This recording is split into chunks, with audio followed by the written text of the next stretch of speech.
ambao wamefika sasa, ikiwa ni pamoja na Mary Kanana Ntere wa Mbas National Treasurer, she is the National Treasurer for the Bas Party. Vile vile tunaye kiongozi wa KANU Mheshimiwa Kipkum, na vile vile tunaye the Deputy Chair wa chama cha DP Professor Peter Kagwanja. Tutakuwa tunachukua swali la mwisho. Baada ya hapo tutaweza kuwa tunawasikiza viongozi wetu, sababu leo ni siku ya uwiano na siku ya ukombozi. Mike imefika sababu hilo ni swali la mwisho.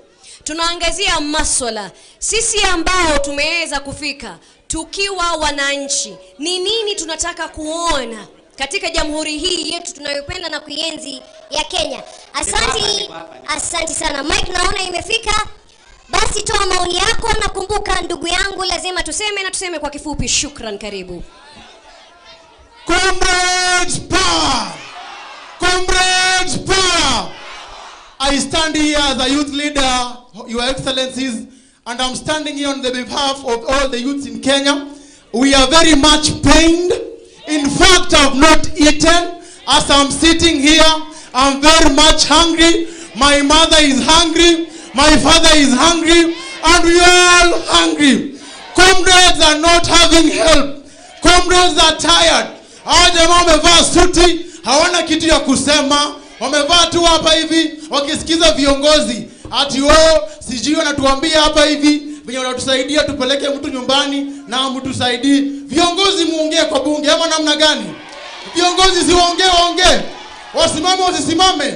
Viongozi, you must lead, you must speak. Before telling us to speak, you must also speak. Ama namna gani, my friends? Asante. Mwisho. Kitu ya mwisho. Before 2027, it's my urge that all the youths stand strong and stand still, because this country is yours, it's all ours. Mungu awabariki, tubaki siku moja. Thank you. Asante sana. Hiyo ni awamu ambayo imekuwa ni awamu very important, kwa sababu wakati wote tunasema we have to balance the skills. Tusikizane wote. Tutakuwa tunaangazia hiyo sehemu kwa mara nyingine, lakini kwa sasa nataka turudi tena kusikiza viongozi wetu. Nimpe nafasi hii with most humility, niweze kumkaribisha SG wetu Asha Bashir. Wakati huu tutakuwa tunaenda kusikiza viongozi ambao wamekuwa na sisi, na niweze pia kutambua viongozi wengi pia ambao wameweza kufika hapa.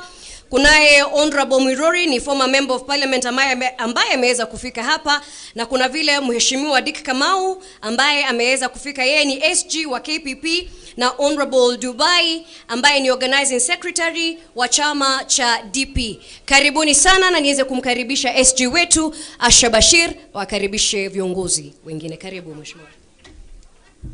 Asanteni sana. Hayawi ni wakati wa kusikiliza viongozi, na mmepewa disclaimer ya kwamba lazima muungane. Msipofanya hivyo mtatubidi tufanye vitu ambavyo hatufai kufanya. Kwa hivyo bila kupoteza muda, na kwa sababu tunaangalia itifaki zote, ningependa kumualika National Treasurer wa chama ya Mbas, Madam Beatrice, ili uweze kuja kuzungumza kwa dakika moja. Na tafadhali kwa sababu ya muda,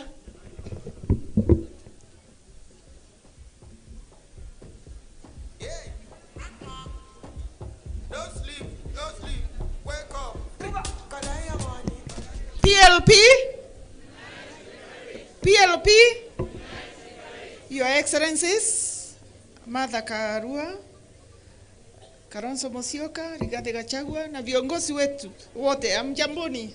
Jina si Beatrice, jina ni Mary Kanana Ntere, National Treasurer Mbas Party. Tuko hapa kuwaunga mkono kama PLP.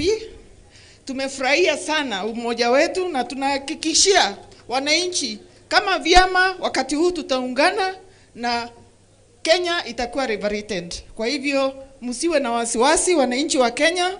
Tutaketi chini, tuko na viongozi wetu hapa. Hii wakati hatutakosa kuelewana. Tutatoa mmoja wetu na tutaliberate Kenya. Asanteni.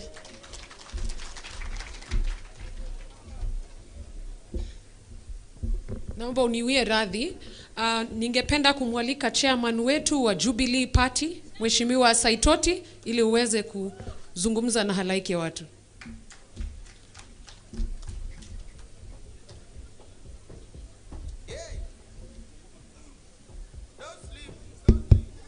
PLP.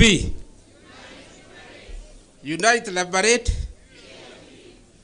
Kwa majina naitwa Saitoti Dorome.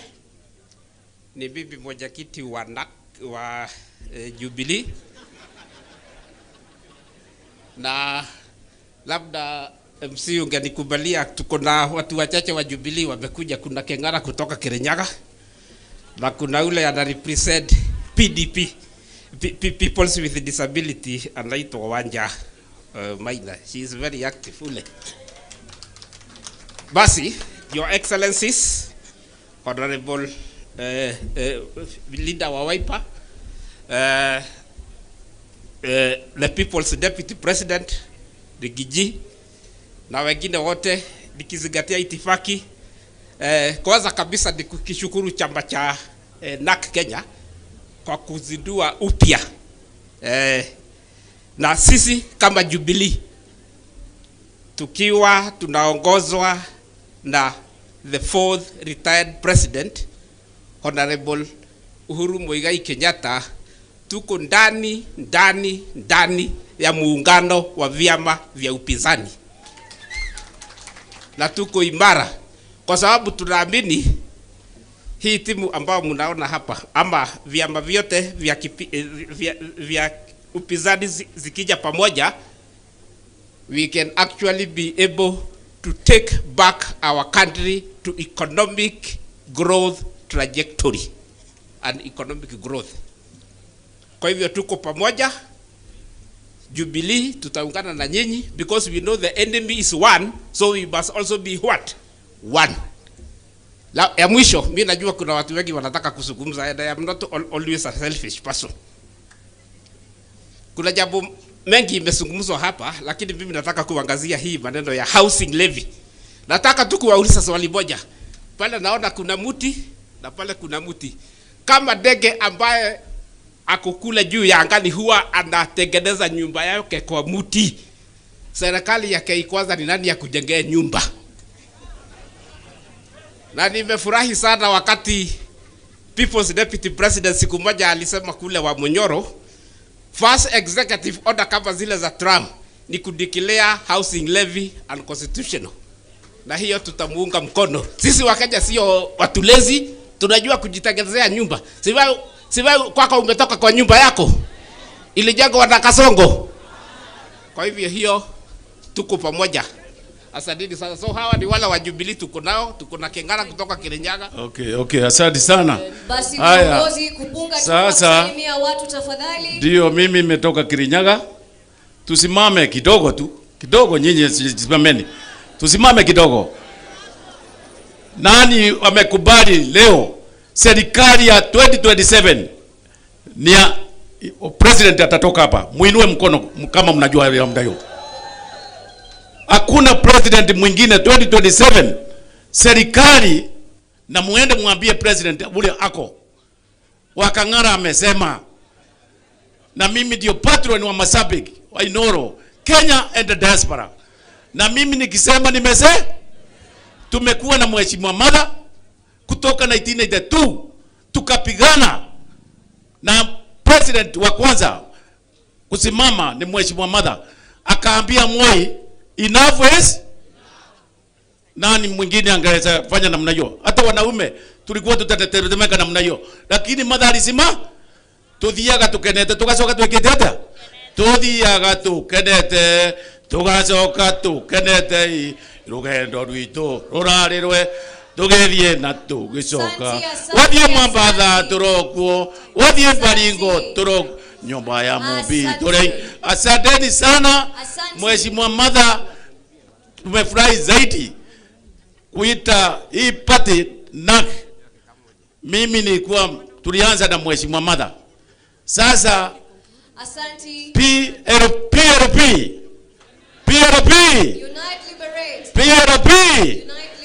mimi tukiwa na mheshimiwa Mada, wewe 2027 wewe kuja pigania huko uniwachia Kirinyaga. Hiyo ni sawa sawa? Bauni bega. Asante sana.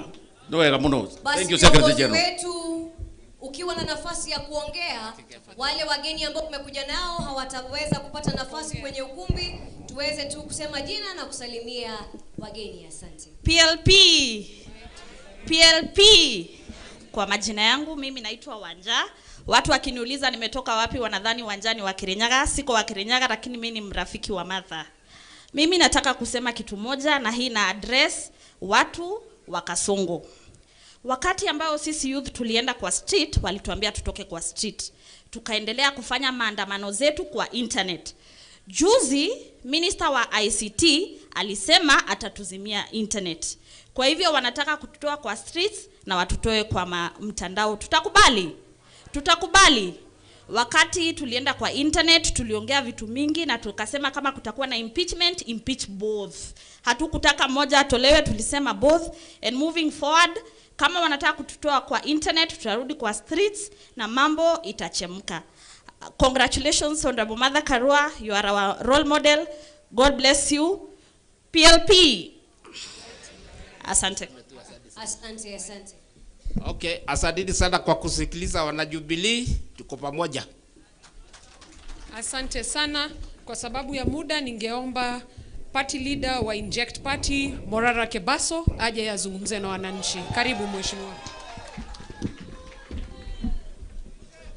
Haya. Zakayo ashuke asishuke? Zakayo ashuke asishuke?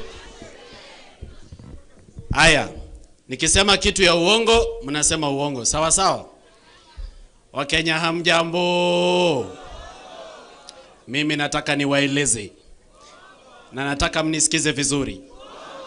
Hapa vile vile tayari tumekwisha weka mpango ya 6 billion ili hawa mama mboga na hawa watu makanga na hawa vinyozi na wale wabeba sasa hawa wote wataweza kukopa deni ya serikali bila interest. Sijui kama tunaelewana. Mimi nitazungumza na huyu mjumbe wenu. Hii barabara ya kutoka hapa Kiamo kama kwenda paka hapo Kianyabinge, kwenda paka Getaurio, huyu contractor alikuwa ni mkora. Sasa nitaleta contractor mwingine. Na mimi nataka niwaambie hivi, falsehoods, misconceptions and half truths will not have an opportunity in the Kenya that we seek to build. Ni kweli si kweli? Zakayo ashuke asishuke? Ashuke asishuke? The Honorable Excellency Mother Karua, first let me congratulate you on this day and say thank you. I have bared the pain and brunt of this government. They have come after me. They have come after my family. They've even come after me with KRA. I've been arrested. I've been put in several police stations. But you have stood with me as my lawyer and my advocate. And I want to confirm to the people of PLP that I've never paid even 10 shillings. As our mother and our friend, we honor you and we honor your sacrifice to this country. We do not take it for granted that you've given your heart towards the liberation of Kenya. We as the young people are here to support you through that journey. I have heard many speakers come up here and speak about the unity of leaders. That I agree. That as leaders we must come together. Kwa sababu lazima Kasongo aende nyumbani. However, ladies and gentlemen, we must remember that the problem of our country is beyond leaders. It is also a problem of society and culture. We need to think very seriously about the economic liberation of the people of Kenya, and more especially the young people, and for them to have opportunities to live, work, and grow in this country. 78% of our population is made up of young people. And out of that population, 6 million young people are looking for jobs, and they cannot find. The president that we have is claiming to have created jobs in the construction sector. Those are Mujengo jobs. Now, as you are very well aware, those jobs are temporary, and they are not permanent. Young people need dignified employment. The Cabinet Secretary for Labor, Alfred Mutua, recently I met him at the airport when I was coming from Mombasa, and he threatened me. And I want to say from this stage that he should return the 16 million shillings that he collected from young people as a promise to give them jobs in Saudi Arabia. He collected 50,000 from each of those young people, and to this day, none of them have gotten visas to go and work abroad. We should be very deliberate about creating job opportunities at home. Ladies and gentlemen, I stand here as a testimony that young people are very much interested in the leadership and governance of our country. And you, the young people, are listening to me. Today is a wake-up call to you, not just to be voters, but to stand up for positions of governance. You should not just complain. You should be solution finders. You are not enough to just be voters. You can be members of parliament, you can be senators, you can be governors, and you can be presidents. You can be the change that you want to see. And I hope to see that. My hope for the People's Liberation Party, which is PLP, is that it will give more tickets to young people to run for different positions. Na mimi Mheshimiwa Mother Karua Senior Council, I want to request you that these young people, you should waive the money that they need to pay for party ticket, so that young people get free ticket to stand up for leadership in our country. Mwisho kabisa, as I finish, I've had the privilege of touring this country, 32 counties in total. Na mheshimiwa, mimi nataka kuambia kwamba ile mambo inaendelea hapa ni wizi bila kazi. It is theft to the left, theft to the right, and theft in the center. There is nothing that is going on in our country. Out of a budget of 3.9 trillion, 70% of it goes to theft and pilferage of public funds. And if you go everywhere in this country, it is dead project after dead project. Corruption has killed our devolution. It has killed opportunities to young people. Please, if you get an opportunity, give that a thought and ensure that we end corruption in our country. Mimi nina azma ya kuwa rais wa Kenya. But that is the will of God. It is God that gives leadership. It is not me to give it to myself. If you become our president ahead of me, ile kitu peke yake naomba ni kiti ya anti-corruption. Mimi, and I want to work for free. I don't want to be paid. Nipatie tu hiyo kiti ya EACC na uzime simu. Uniwache mimi nitashughulikia hawa. Thank you and God bless you. Thank you very much, Morara Kebaso. I would like to invite Professor Kivuta Kibwana. He did a very good job in the county government of Makueni, a living example of humility combined with excellence. Makueni alifanya kazi na sasa tunataka kumsikiza ili atueleze. Tumesema palipo wazee haparibiki. Asanteni. People's Liberation Party. Mimi nina furaha sana kufika hapa leo kwa sababu Martha Karua aliniuliza nije katika kuona chama cha NAK Kenya kikipata sura mpya ya PLP. Nimetoka mbali na Martha Karua kwa sababu sisi wote wawili tulikuwa shule pamoja ya kisheria. Mmoja akisimama na mwingine akikaa chini. Kwa hivyo Martha akiniomba nifanye jambo huwa mwepesi kwa kubali. Na vile vile tulipoanza NAK Kenya nilikuwa kutumia lugha ya Wamunyoro shareholder. Nilikuwa founder of NAK Kenya. Kwa hivyo nikaona kwamba leo mpaka pia nifike. Alafu mimi ninapenda sana People's Liberation. Mahali kuna hayo maneno mawili huwa mimi lazima ni hudhurie. Na kwa kweli najua kwa sababu tumefanya kazi kwa muda mrefu na Martha. Nimejua kwamba Wakenya wako katika roho yake. Na akiuliza tufanye jambo, ninajua kwamba hatuwezi kupotea njia. Hapa nimeona viongozi wengi na wana talents nyingi. na nimeona kwamba kuna nia ya kuleta hizo talents pamoja. Na kwa kweli tulipoona Gen Z wakisimama ndio wakomboe Kenya, they sacrificed their lives for a purpose. So even our viongozi wako hapa na kuna wengine hawako hapa, ninajua kwamba if the young people could sacrifice their lives for Kenya, each one of you and maybe others who are not here want to be presidents, you will do a small sacrifice of sacrificing your presidential ambitions so that the country can go forward. Kwa sababu hicho kiti cha president kinaweza kukaliwa na mtu mmoja, hakiwezi kukaliwa na watu wawili. And even when one person is the president 2027 going forward, what I think is needed in this country is group leadership, so that a president is just a person who is before, the others, lakini sio yeye kila kitu jinsi tumeona.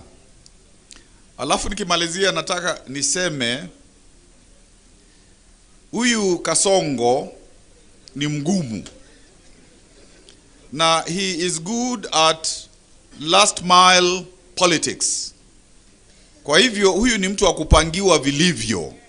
Watu wakifikiri ni mteremko, ana mbinu nyingi. Kwa hivyo ndio tusiseme tunafurahi, hiyo sio enough. Kazi itafanywa, inatakikana ifanywe. Na nimeona kwamba kuna new political capital of Kenya, mahali kunaitwa Wamunyoro, na ninaona kwamba tutaendelea kwa sababu ukiona watu kama akina Mukisa, mtu ameenda inji zote za ulimwengu, ana marafiki wengi huko, anaweza to get a door finished. Hata ndugu yangu Kalonzo, isipokuwa kuna wakati tunakuwa na shida kidogo, ana capacity ya kuwa he has not been mentioned with corruption. Kwa hivyo hapo kuna jambo. Huyu mzee, that's a tough nut. Huyu ni mtoto wa maumau, so a lot is expected from you. Na wote tunaweza kuendelea. Kwa hivyo ndio nisitumie wakati mwingi. What I really want to say is it must be a true people's liberation. Kwa sababu we don't want to replace Kasongo na Kasongo mwingine. Si ndio? We don't want to replace Kasongo na Kasongo mwingine. And the young people, we don't want them to be in party wings. We want them to be an integral part of our politics. Because you here are people to hand over power to these young people, these Gen Zs, so that tuna kizazi kipya. Kwa hivyo nafurahi kwa sababu nimeona dalili kwa umbali ya muungano wa wazalendo, tuseme MUA. Asanteni. Asante sana His Excellency Kivutha Kibwana. Ningependa kumkaribisha Honorable Dr. Muhisa Kitui ili aweze kuzungumza nasi. Asante.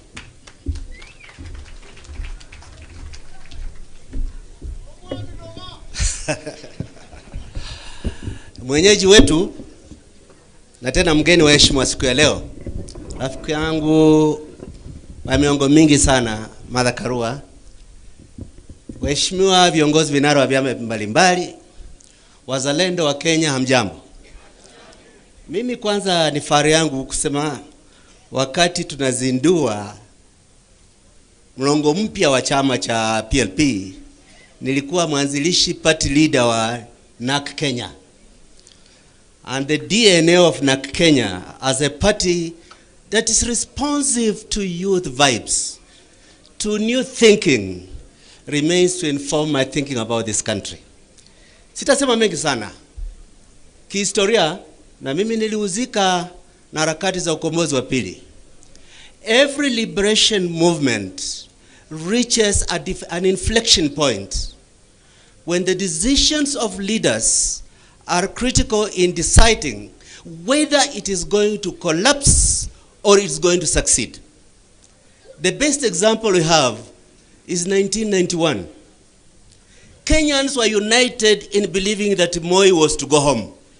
You did not need to tell them any other reason why Moi had to go home. They knew he had to go. The problem was everybody wanted to become the new Moi. If you remember 1992 elections, because of a critical mistake we made in 1990-91, Moi remained president after winning 34% of the popular vote. We are approaching a similar inflection point. Across this country, you don't need to say very much to convince people that Ruto is a terrible disaster to this country. It doesn't take much intellectual effort to show that he's a bad hypocrite, that he's bringing shame to us by hosting Janjaweed, terrorists who are killing black people in Western Sudan because of pieces of gold. You don't need very much to show that a person who keeps praising his intellectual credentials and does not show any evidence of exposure to education in his utterances in public does not do scholarship justice. But you know, the problem for Kenya right now is how can we use this moment of the relaunch of PLP as an opportunity to get every one of us to say, I have partisan interests to grow my party. I have personal political ambitions to move forward. But I have greater ambition to be part of national solution that Kenya must be liberated from the yoke of Ruto more urgently than my personal desire for political office. If we can take that as our main message going forward, the dividends are very, very close to us. 1991, we had a problem. We did not have a mother to bring us together and say, our goal is larger than our personal ambition. But imagine, if this had happened 2 years ago, no boys would have been picked from their homes in Kondele and their bodies found slaughtered by guns. No youth would have been shot on the streets of Nairobi and became statistics in mortuaries with impunity. Joshua Rai will not have been abducted and be told, you withdraw this case or I'm going to kill you or expel you. Today, the blood of Gen Z, the fate of investors, the aspirations of our nation call upon us to be genuine in our determination, take shame off our nation, return humility to leadership, and find a higher calling that national liberation is more important than your personal political ambition. Thank you very much. Thank you very much, Honorable Dr. Muhisa Kitui. I would now like to invite Senator Richard Onyonka to come and address. He's done a very good job to inject. So tukaribishe Senator. Thank you.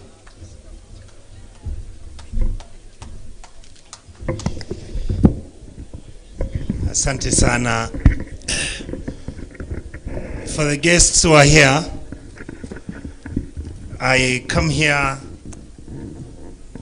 first because I was invited by Her Excellency Martha Karua, somebody that I've known for many years.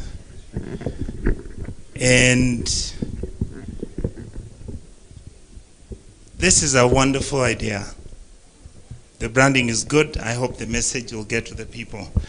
I am representing a gentleman who's not here with us, and his name is Fred Matiang'i. He sent me to come and tell his colleagues, Honorable Kalonzo Musyoka, Honorable Rigathi Gachagua, Honorable Martha Karua, Honorable Eugene Wamalwa, my brother and my friend, Honorable Morara Kebaso, Honorable all the people and the teams that are here, I want to say thank you. Wanjigi, oh God, you are a serious Kenyan. We are very, very proud of you. I want to say 2 words. We have a country where our budget now is 4 trillion. Parliament serves the executive. 90% of the members of parliament and senators have been bought. In that process, you have this 4 trillion budget, which is supposed to give our people health services. It's dead. You have the education system on its knees. Why? Because university funding money does not get to the people who are vulnerable. You have a government that is actually doing something called affordable housing, but in the universities, all our students live in the slums. Instead of the government building where these kids stay, because they pay, the government is building houses where the president and his friends are sharing the loot. How are they sharing the loot? They supply the cement. First of all, they take public land, they supply the cement, they supply chumas, they supply kokoto, they supply mchanga among the friends. They have said they were building 200,000 houses. The Auditor General says we've only done 5,000. The rest, they don't know where they are. You have a country that as we speak today, you don't know where the port of Mombasa, who owns it. Wanjigi, you don't know who owns Lamu Port. What happened to Vision 2030 and Konza City? Billions and billions of Kenyan shillings dumped over there. Nothing has happened. Then of course Morara has always come out with the roads, how there is nothing, how they take the money and share it amongst themselves. Teachers are not being paid because they are examining exams from 2 years ago. And then you have our Kengen, you have Ketraco, you have Diathamo, all of these state corporations. If I ask Eugene Wamala today, Your Excellency, do you know now who the ownership, the partnership of these government institutions are? Would you tell me? Absolutely not. All our universities land, whether it is the University of Nairobi, whether it's Kenyatta, whether it is Moi University Eldoret, is being allocated, shared amongst the people in government today. The houses where university lecturers have been staying around here, including across the street, they have already transferred the titles. And I'm informed that some of those are being given to commercial banks so that they can borrow money against them, so that if the government comes later to claim for those properties, they'll find that they're already on second or third encumbrance. Then you have a matter where if you're a country that you are not willing to accept criticism, you are a president and you think that you are going to take people like me, you are taking young Kenyans and you're killing them. And right now, some of them are being killed in a stadium in one of the western province county governments. That is the information I got last night. They are taken there at 2 o'clock in the morning. And the bodies are picked at 7 in the morning in trucks. What have we become? What state are we? Honorable Gachagua, you talk about how they may want to kill you. All of us can be killed. Please, if they kill me, come for my funeral. Because I'm not going to stop talking about these things. I will not. And if they offer the money, I will not take it. I will not. It has reached a country where all of us now must begin to interrogate ourselves and ask ourselves, lest we forget like I heard my brother talk about, lest we forget every single thing that is going to happen to any of us can happen to any of you out there. So finally, I want to tell the leaders on this table, Honorable Kalonzo Musyoka, don't be like these people if you become president. Rigiji, don't be like these people. Honorable Eugene, the country needs you. So don't come and take over power and start sharing the loot and behaving as if this country doesn't need support. We are mistreating our most vulnerable people very unfairly. We take their money, we misuse it. We don't take money to schools for capitation. We leave children becoming like beggars. Young people in this country are being promised to be given jobs out of the country. Hell no, there are no jobs out there. Trump is saying go back to your countries. And then we are busy looking at ourselves as if there's no problem in our country. There is a problem. It needs people of dignity, people of integrity to stand firm so that we can change this country, so that tomorrow we live a country that everybody can be proud of. Honorable Fred Matiang'i is finishing his work in the next 1 month. He will be here to join you. He wishes all of you the best. He hopes you will give him an opportunity to serve as president. But if he doesn't become president, he is willing to work with you and support whoever that this group will pick as a presidential candidate. Thank you so much, and God bless you. And finally, I want to say this, Rigiji and the team, come to Kisii. We are waiting for you. PLP! PLP! PLP! Kiboko yao. God bless you all. Asante sana, that was quite deep. So I hope mumeweza kufikiria maneno haya yamesemwa. I would like to invite the Honorable Eugene Wamalwa, Party Leader DAPK, aje azungumze nasi.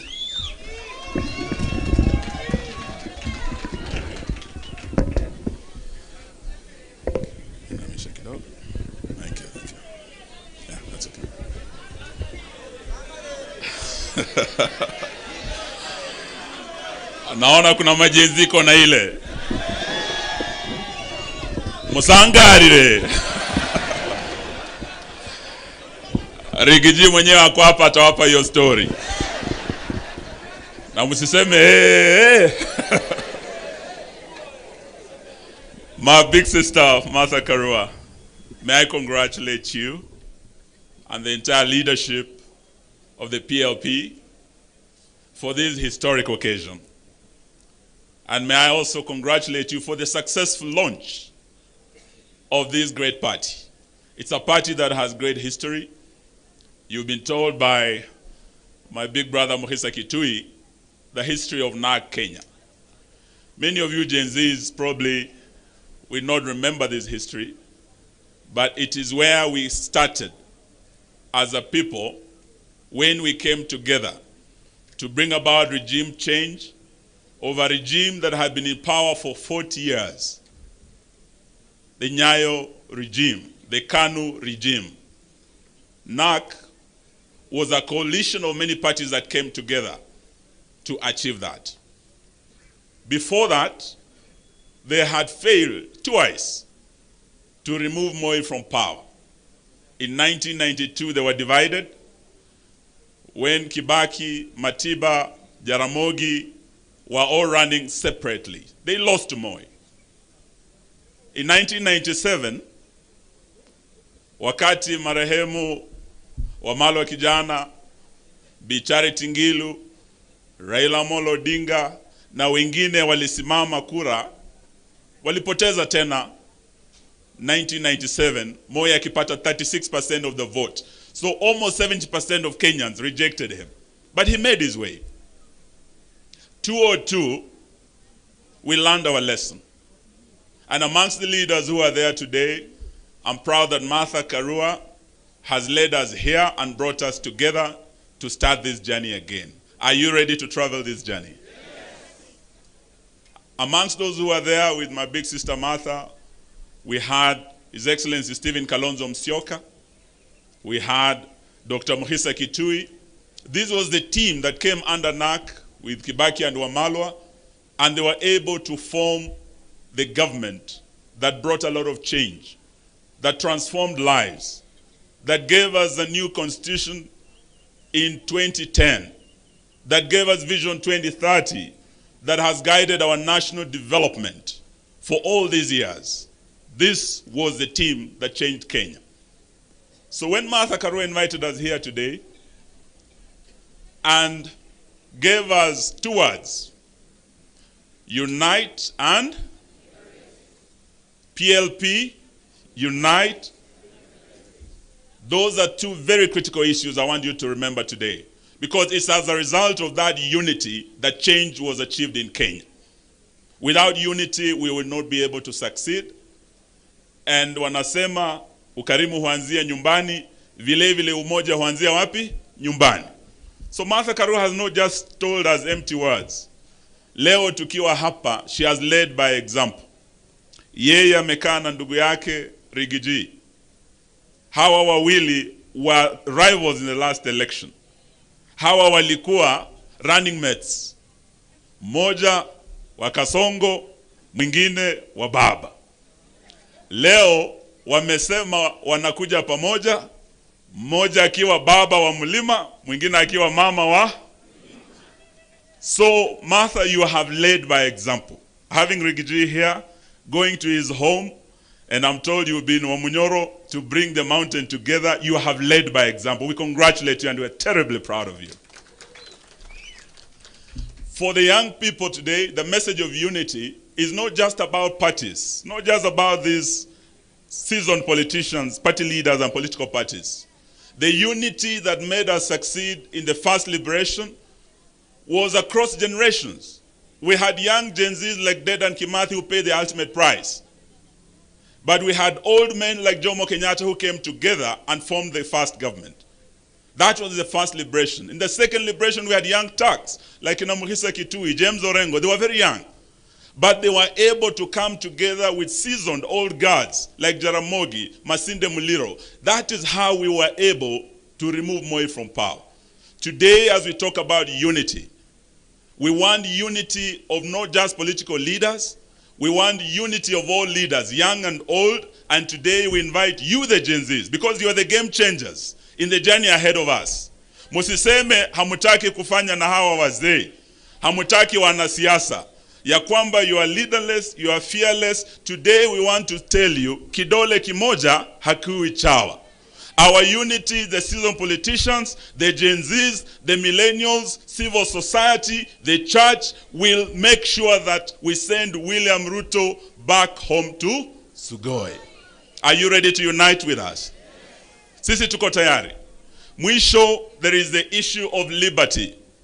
To liberate, Martin Luther King once said, freedom or liberty is never given by the oppressor. It must be demanded by the oppressed. So when we are talking about liberty, about liberating our country, we must know that William Ruto will not hand over power, will not give us time to liberate this country. We must demand and make him go home to Sugoi. So that is why we're here today. And we start by saying that as leaders, what I see here is a team that is capable of leading this country. Martha Karua is eminently qualified to be the 6th President of the Republic of Kenya. Stephen Kalonzo is qualified to be the 6th. Gachagua is qualified. Wamalwa, hata huyu Morara, he's qualified. Hata Gen Zs pia, you are qualified to lead this country. Lakini leo nataka niwaambie ya kwamba sisi sote hatuwezi tukaongoza mara moja. At different times we may lead, but there'll only be one president at a time. Leo nataka niseme kama Eugene Wamalwa, if I'm honored to be that flag bearer, I will not let you down. But if I'm not honored to take that position, and the first amongst equals amongst us takes that position as our flag bearer, mimi Eugene Wamalwa nitakuwa wa kwanza kumuunga mkono kwa dhati tutoe Kasongo. Now that is the position as DAP Kenya. We have said we are ready to unite to liberate our country. And to do so, we must be prepared to bear any burden, to make any sacrifice, to support any friend, and to oppose any foe, including our former allies who are leaving the side of the people and joining Kasongo. We will be ready to meet them. Omundo Humundu.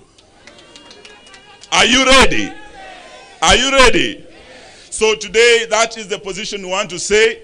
And as my good teacher, Professor Kibwana, has said, if the Gen Zs who started the liberation on the 25th of June were able to sacrifice, they were able to pay the ultimate price, who are we not to sacrifice?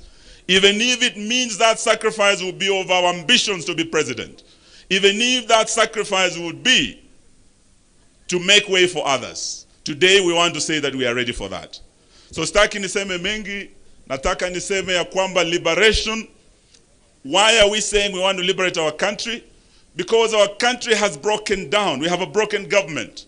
Today is the 9th day clinicians are on strike. Today, doctors are starting their strike. We were with head teachers yesterday. Capitation is not coming to our schools. Walimu wanalia. Wanafunzi wa university wanalia help. Na najua makomrade mko hapa. Magavana wanalia sababu devolution as we speak. Ile disbursement ya devolution haikuji on time. And William Ruto is an existential threat to our devolution program. So we must liberate our country from the existential threat to democracy, ambayo anataka kuwa multi-party democracy. Existential threat to devolution, ambayo anataka kuwa devolution.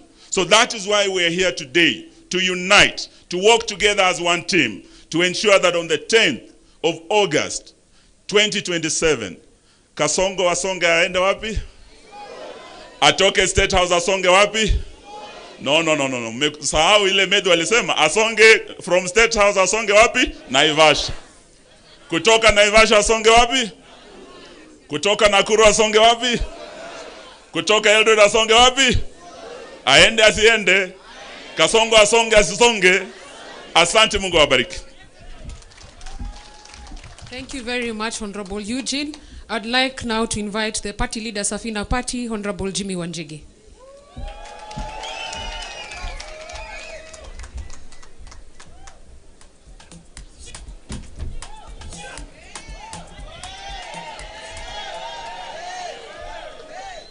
God is good, and all the time.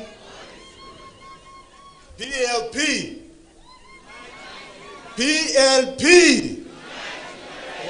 Kwani muko na njaa? Leo ni siku ya PLP. Hata mavazi yangu unaona ni ya PLP. My dear sister Martha, my good friend. Tuko hapa kwa ajili ya wewe. You have been a source of courage and excitement to us. You have been a source of friendship to us. You have been there when this country needed heroes. You have been there when we needed champions. And Martha, we are here with you.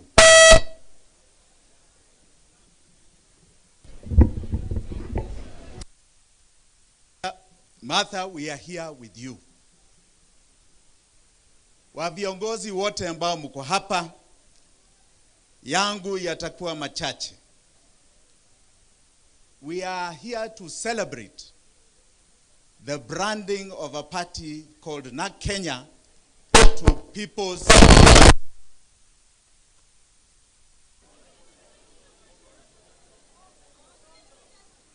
to People's Liberation Party. Munanisikia sasa? Munanisikia vizuri? And Martha has recognized ya kwamba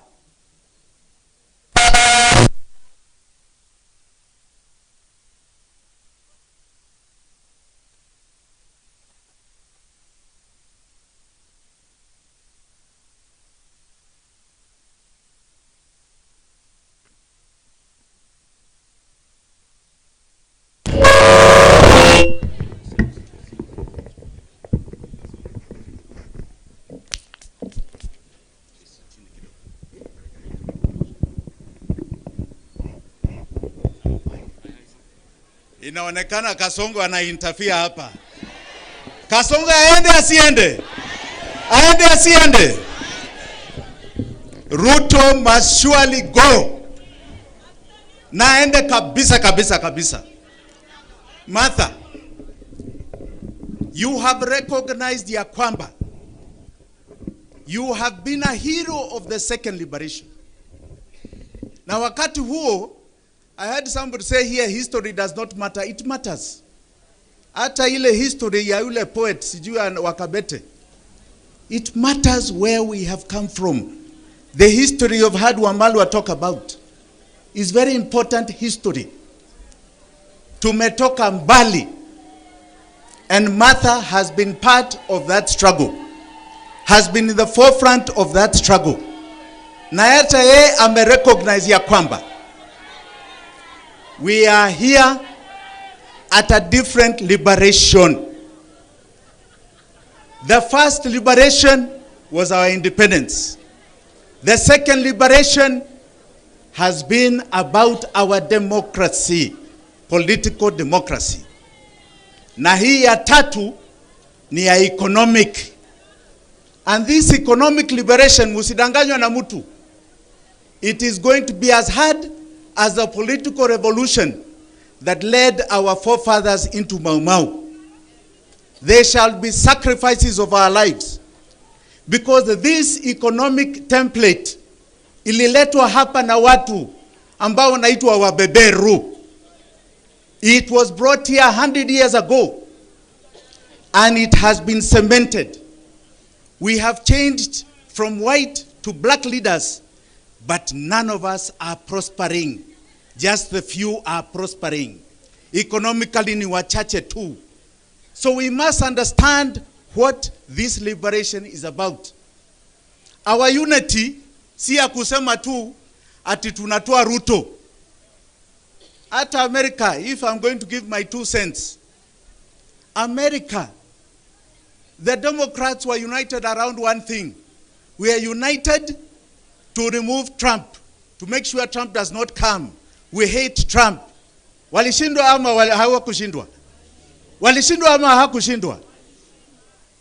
We must unite on defining for Kenyans what happens when Ruto is not there. After Ruto, what is this country going to be? Itakuwa namna gani? Senator mashuhuri wanaonyonka. One thing I like about you, and I must say I like about Mheshimiwa Mbui, is that you have understood numbers.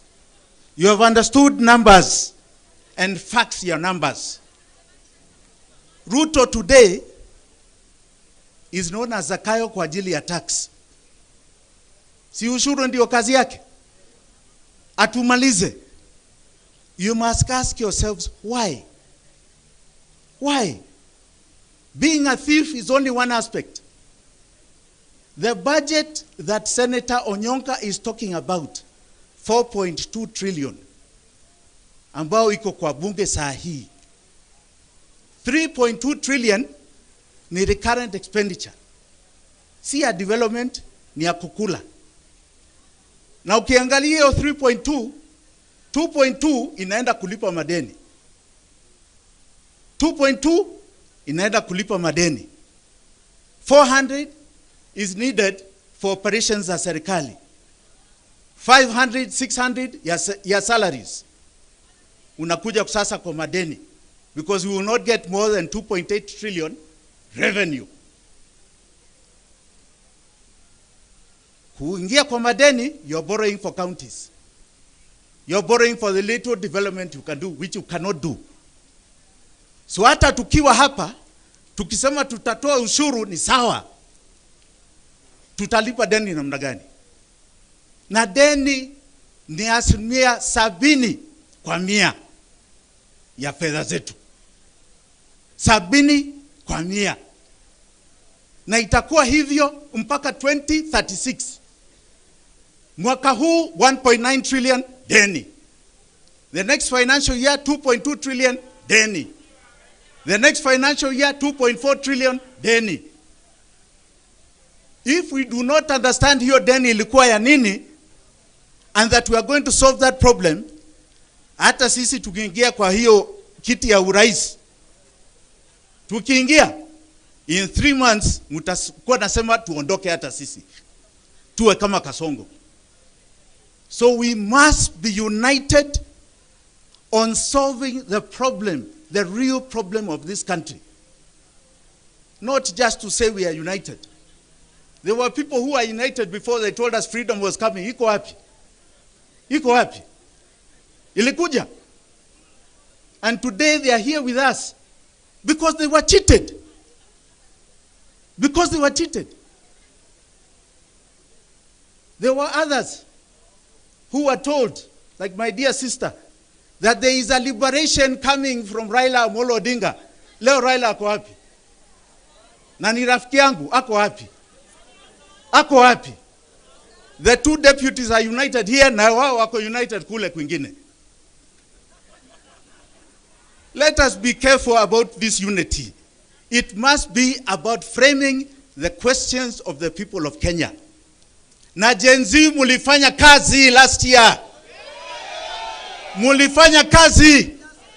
You changed the politics of this country. June 25th, mulimaliza Kasongo. But you also finished the politics ya kienyeji. Mulimaliza hiyo ya kienyeji ya zamani. You are now in the politics of Dodge. Dodge, kama Americans wanasema. Kuna mjaluo aliniambia hiyo inaitwa donge. Dodge ya Elon Musk is where you are. You are changing the fabric of our politics. Do not stop. You are today, you are tomorrow, you are the day after. Asanteni sana, God bless you all.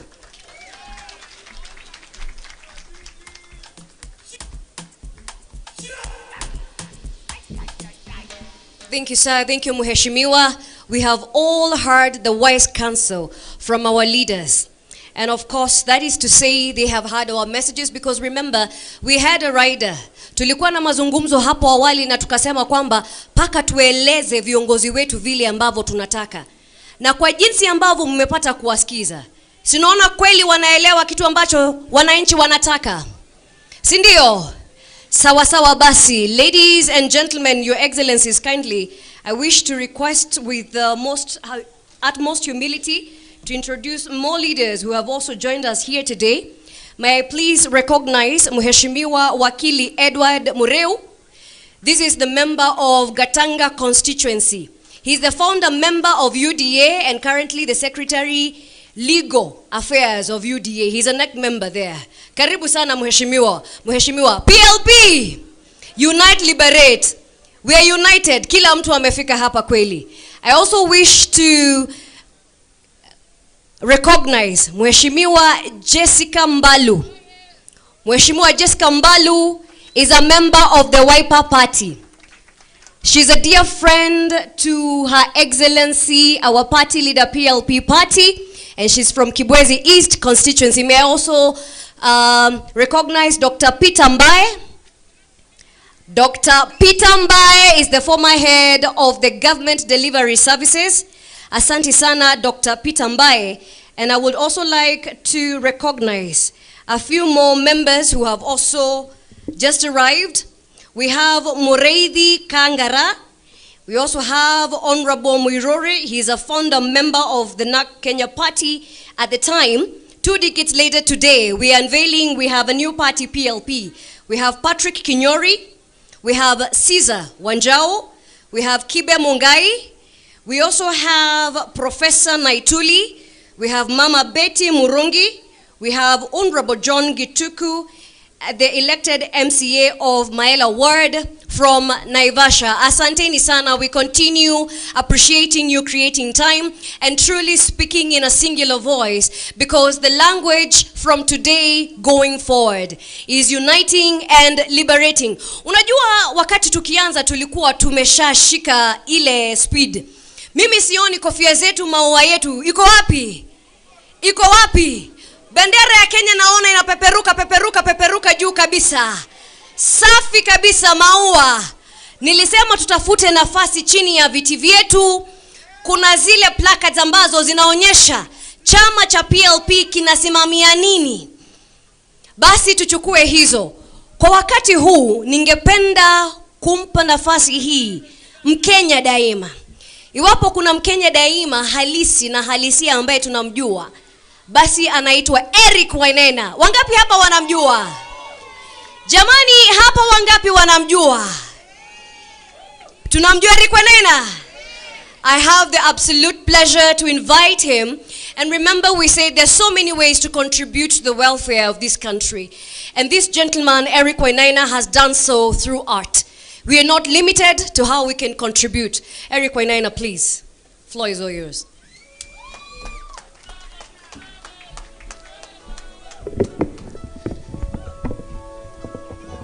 DJ, just hang on for that for a second.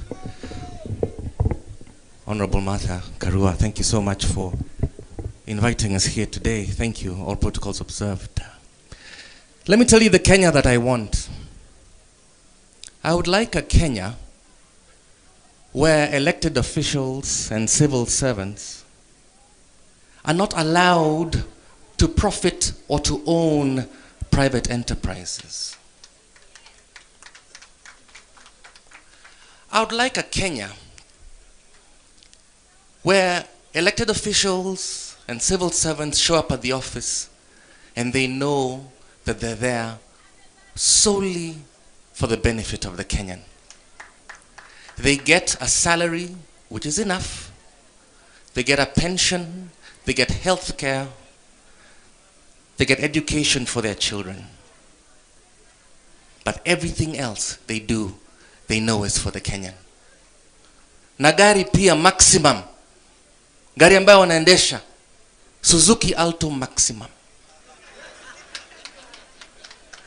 Na wanajipeleka wao wenyewe. Na wanajifungulia mlango kwani mkono umevunjika.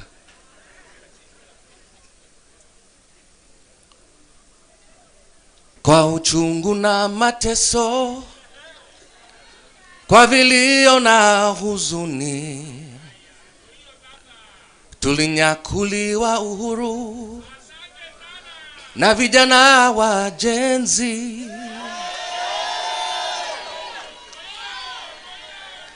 Hawakustushwa na risasi au kufungwa gerezani. Nia yao ukombozi, thank you brother, kuvunja pingu za ukoloni. Naishi na tumaini, najitolea daima Kenya. Hakika ya bendera ni uthabiti wangu. Nyeusi ya wananchi na nyekundu ni ya damu. Kijani ni ya ardhi, nyeupe wa amani. Daima mimi ni Mkenya, mwananchi mzalendo. God bless you all. Thank you.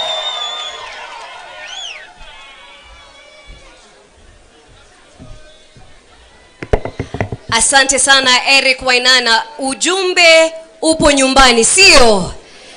Daima mimi nini? Daima mimi nini?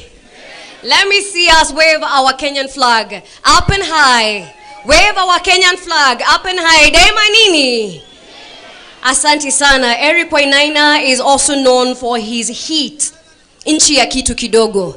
Na basi party leader wa Injector amesema akipata nafasi pale EACC atafanya kazi vilivyo. Asanteni sana. Ningependa sasa kuchukua nafasi hii ni mualike SG wetu, Secretary General wa chama cha PLP, ili aweze kutuongoza kwa awamu inayofuatia. Awamu bila shaka sisi tumekuwa tumengoja kwa hamu na gamu jamani. Asante sana SG, karibu. Asante sana, asanteni sana kwa uvumilivu wenu. I'd like to invite my boss and party leader, the Honorable Martha Karua, so that she can introduce the remaining speakers. Asanteni.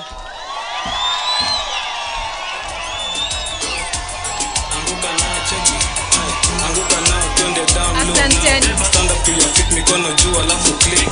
Tuliza pesa alafu one leg. Anguka na one leg. Anguka na. Anguka na. Asanteni, asanteni. Tutaanguka nayo bado. PLP. Unite, liberate. Tuko hapa to unite and liberate. I will start by introducing my international guests. I've been called because the MC may not know them as well as I do. And we have in the house Dorothy Semu, KC ni kiongozi wa chama cha ACT Wazalendo kutoka Tanzania. Dorothy, come to the podium. As she comes to the podium, this is the Purple Party of Tanzania. Wakanialika mwaka jana niwe mgeni wa heshima during their National Delegates Conference. Tukaona hapo party bendera za Purple zimepeperuka, tukapendezwa. Tukajua mambo yao ya term limit ya kiongozi na viongozi wa chama. Tukaiga mfano wao, sababu there is no need of making a new wheel. You actually replicate what is good and you copy from each other. So this is a sister party from Tanzania. Wale wanajua ACT Wazalendo, Dorothy alichukua ushukani March of last year from Zito Kabwe, then KC. Sasa Dorothy ndio kiongozi wa chama. Hawa ni wapendwa wetu, tunasimama kwa msingi wa kutetea haki, sio kwa nchi zetu peke yetu, lakini kwa Afrika Mashariki na jumuiya ya Afrika yote. Sitamhadithia zile kazi tumefanya na Mama Dorothy na viongozi wengine. Welcome our honored guest, Dorothy Semu KC. Asante sana, Honorable Martha Karua, Party Leader for People's Liberation Party, Honorable Party Leaders present here, waheshimiwa wote mlioko hapa, all protocols observed, wanachama wa PLP, comrades and friends. It's an honor and privilege to stand before you today at this significant milestone of the brand reveal event. On behalf of the ACT Wazalendo Party and the people of Tanzania, I extend my heartfelt congratulations to you on this bold, visionary rebranding initiative of your party from the National Red Bull Coalition Party to the People's Liberation Party. Your transformation is not just a change of identity, it's a reaffirmation of your commitment to unity and liberation. Values that are deeply with us, Pan-African progressives, in the time where democracy is under threat and authoritarian tendencies are on the rise across the region. Your decision to strengthen your vision and adapt the demands of the people is both timely and commendable. Solidarity is our strongest weapon. As progressive forces across Africa, we must remain steadfast in our pursuit of inclusive governance, social justice, and economic liberation. The fight for a democratic, just, and prosperous Africa is that one required unity beyond borders. The challenges we face, be it political repression, economic inequality, or shrinking of civic spaces, demand that we work together, learn from one another, and support each other in shaping a better future for our people and the generation. ACT Wazalendo, in its foreign policy, believes in the power of regional collaboration. Your journey here in Kenya reflects our shared aspiration for a free and democratic Africa, one where political parties are truly people-driven, progressive, and transformative. That is why I stand here before you today, not just as a guest, but as a comrade in this great struggle.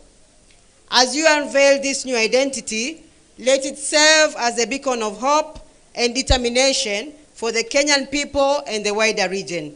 Let it signal a renewed commitment to the ideals that unite us, the ideals of democracy, justice, and freedom.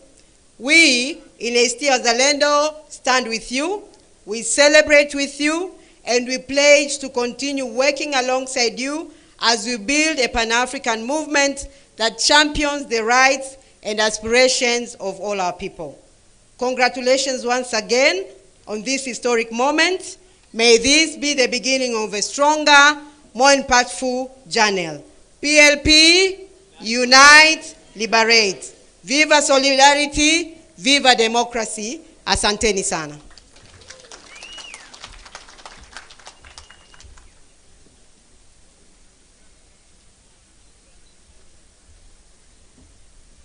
Thank you, Dorothy Casey. And now it is my pleasure to invite the Lord Mayor of Kampala City.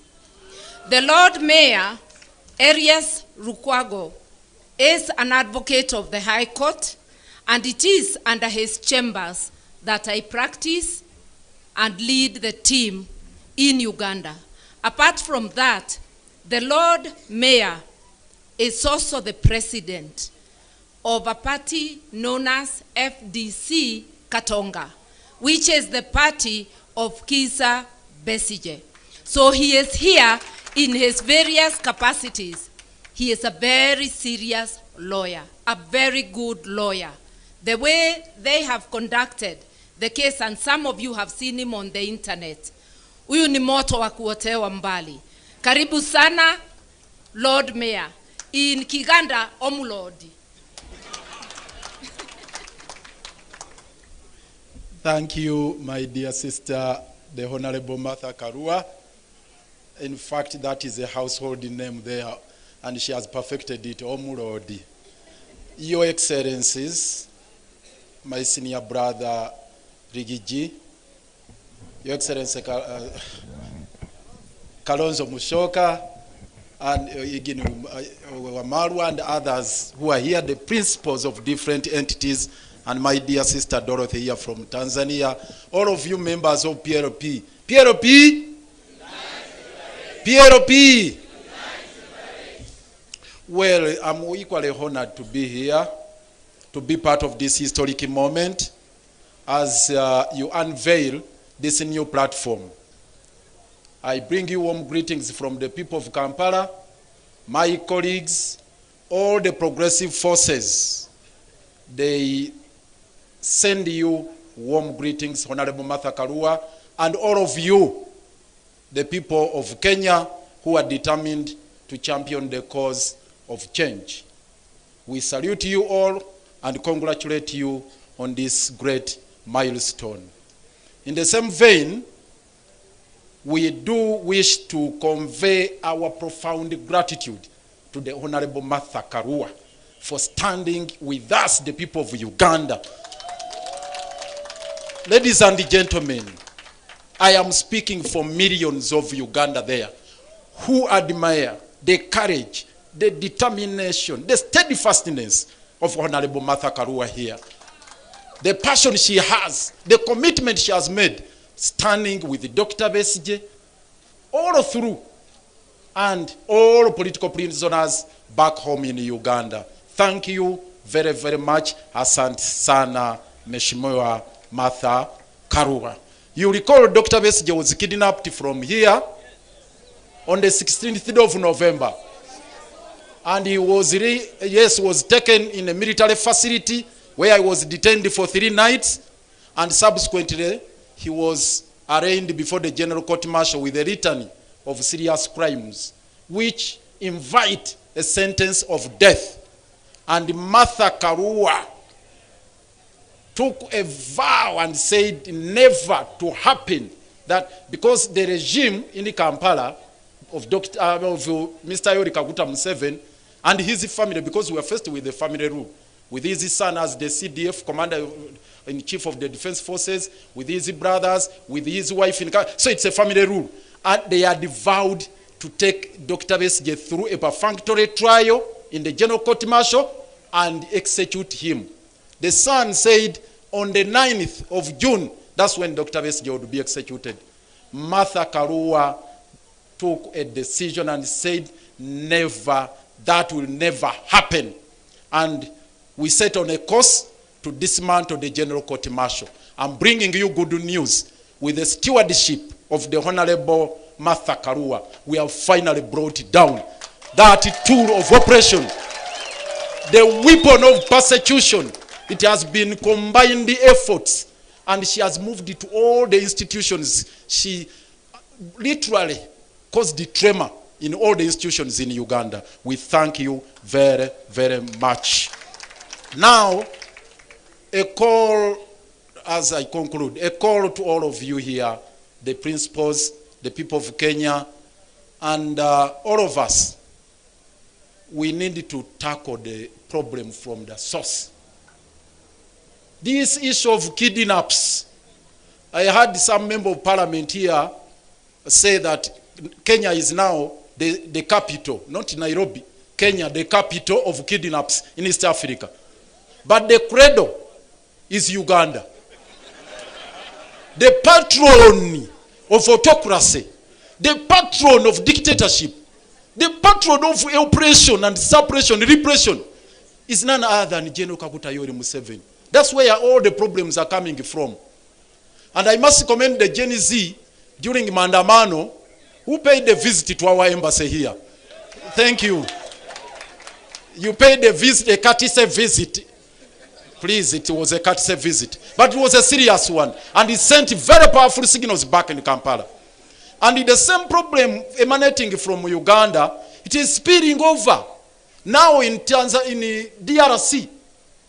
Again, our headquarters, our embassy was attacked, was invaded. And the people of DRC are wondering, Uganda, our second forex earner after coffee, is gold.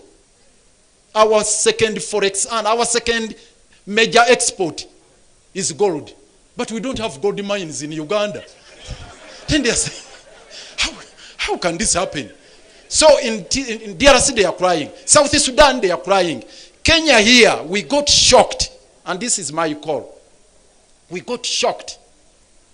Notwithstanding the fact that Martha stood with us and all of you people of goodwill. The government demonstrated an iconoclastic attitude towards this problem. Yet Besigye was kidnapped from here. There was no official statement to condemn the act of rendition. Up to the present moment, it has not been made. And remember, Museveni's son had warned Kenya that one day I will invade Kenya. Indeed, he abused the territorial integrity of Kenya, crossed over to Riverside here, kidnapped Besigye, and took him back without even going through immigration. And the government of Kenya has not defended its territorial integrity, not taking Uganda to ICC or the other international fora, and that is a matter which is really baffling us back home. So we invite you that we continue with the solidarity, we fight the transnational or cross-border abductions and all these other forms of transgressions as a people united under Jumuiya.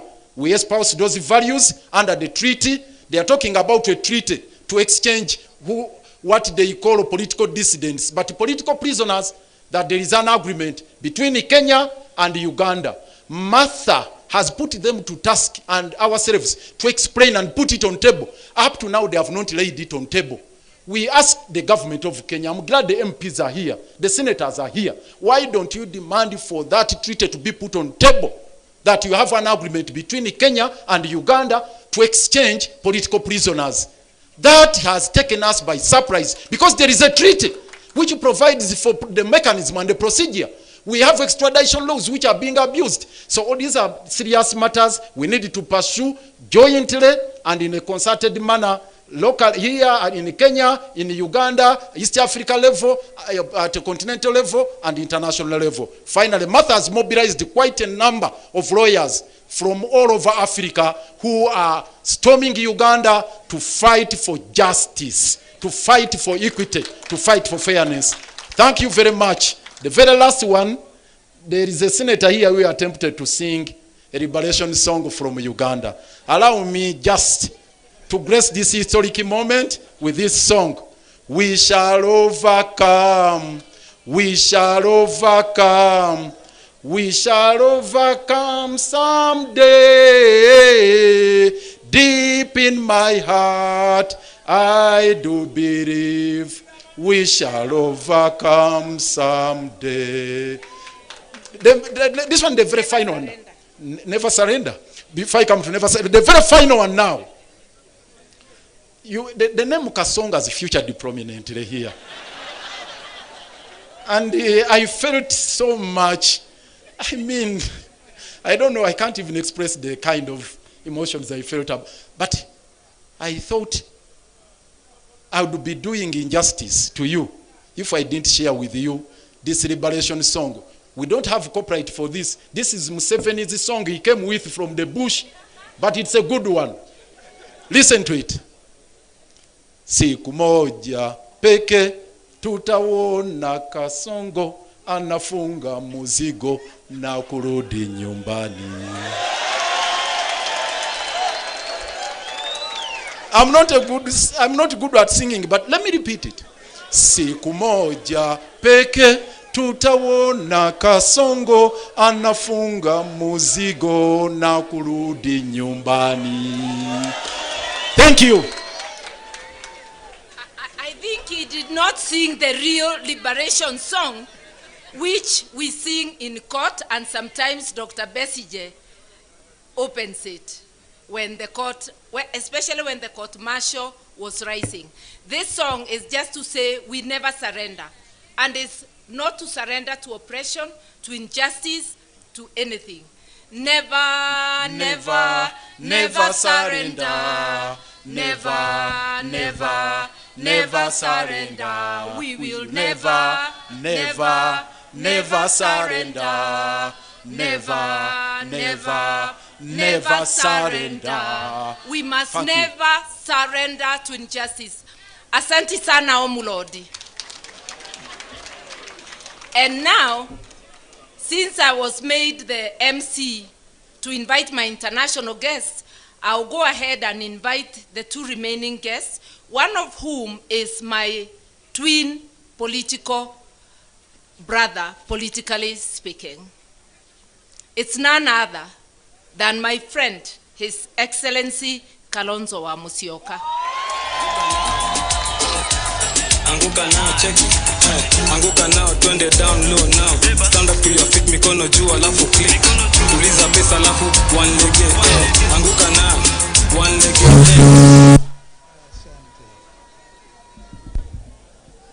Wow.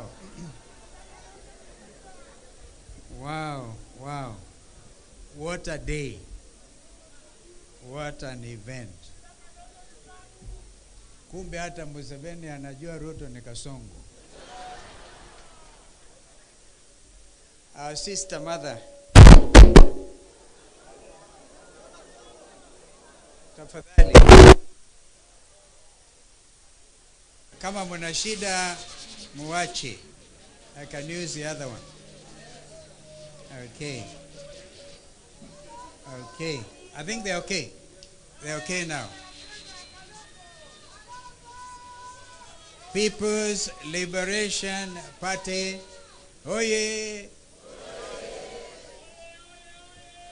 The call is there. Unite and liberate. People's Liberation Party. Unite and liberate. Wakenya hoye. Jumuiya ya Afrika Mashariki hoye. Nitakuwa mfupi sana kwa maneno. Dada yangu Martha, asante kwa mwaliko wako. Ndugu yangu Rigiji, leaders, it's so nice to see you, Jimmy, and good on numbers. Thank you, Mukisa.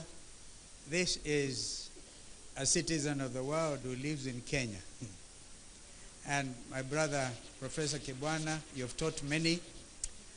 Thank you, Senator, for representing our brother who is away. And thank you, because you will not die in the name of Jesus Christ of Nazareth. You will not die. Therefore, you will continue to speak with the authority we have heard you speak today. Kwa niaba wenzangu wana Wiper, dada yangu Martha, mimi nataka nikuhakikishie siku wa Tamarid jana alisema Tamarind is supposed to issue a statement in Tamarind Hotel in Mombasa. Therefore, ignore the disinformation, the panic. And today, those on the other side have reason to know that this is the beginning of a new day. Tafadhalini, tafadhalini, tafadhalini, tafadhalini. Because it has a, I'll shift to the other one. I'll shift to the other one. Okay, if it happens again, Kelly, please. We are going to unite under an idea and an agenda, as our brother Jimmy has indicated.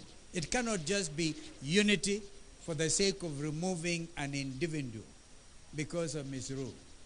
I want to assure the Lord Mayor that listening to you, and that this country is now the country of renditions, forced abductions. These people will make sure nobody abducts you from Nairobi today. It will not happen. And we, thank you. Thank you. Therefore, thank you. Asanteni. It is not going to be business as usual from today. The country is united against one person who pretends he's busy organizing and uniting Kenyans. We remind him that Kenya is united against one William Samoei Arap Ruto.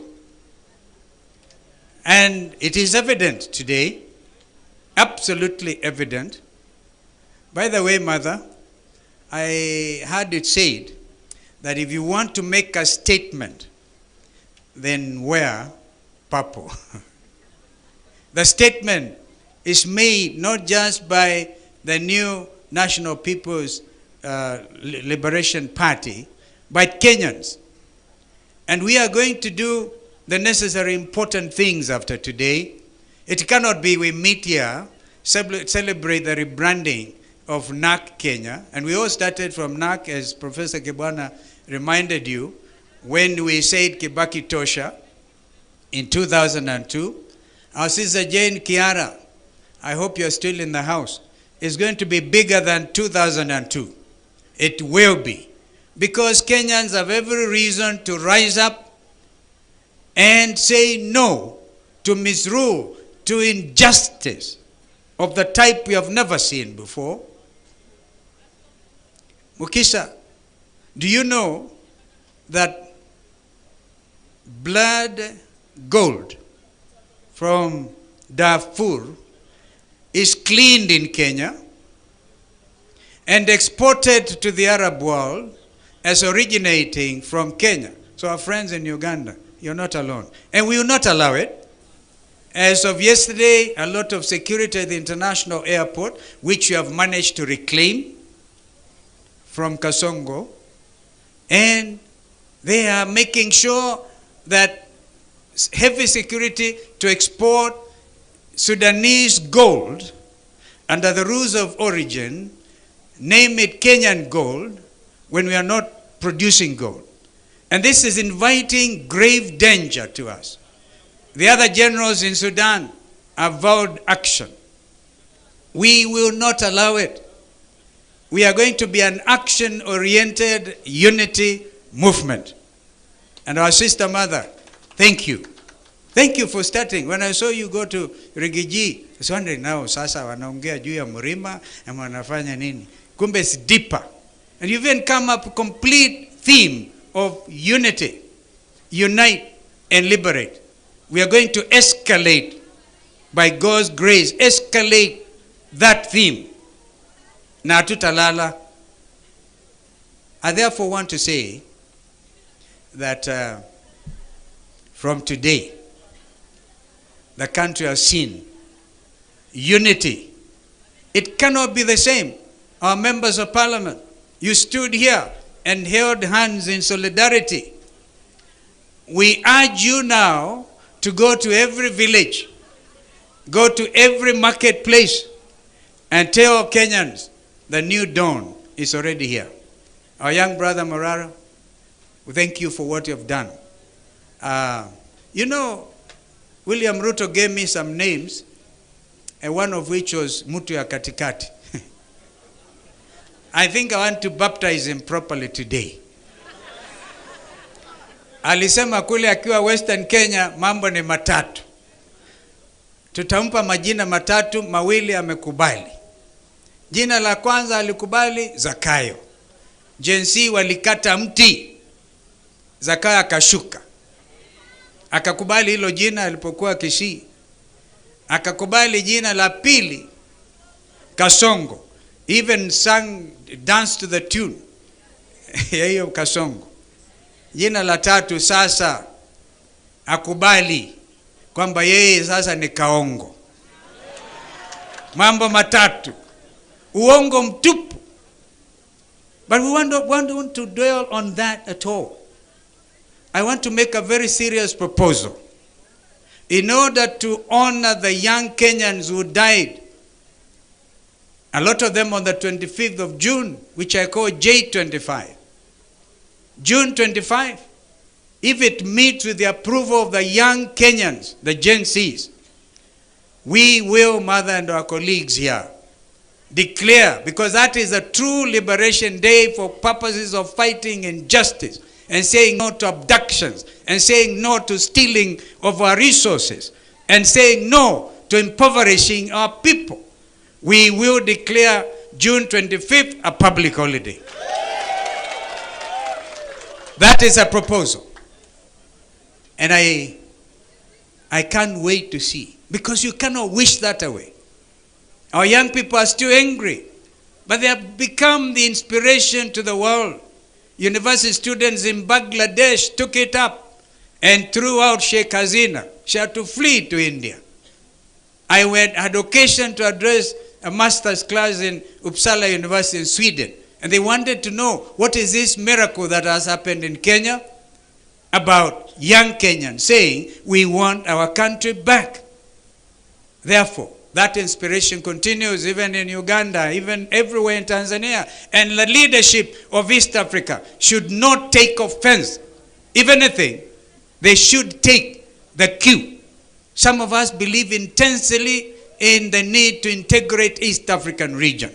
I was there with the Jakaya Mrisho Kikwete and others, working with Rugunda, working to reinvent East African community, which we did.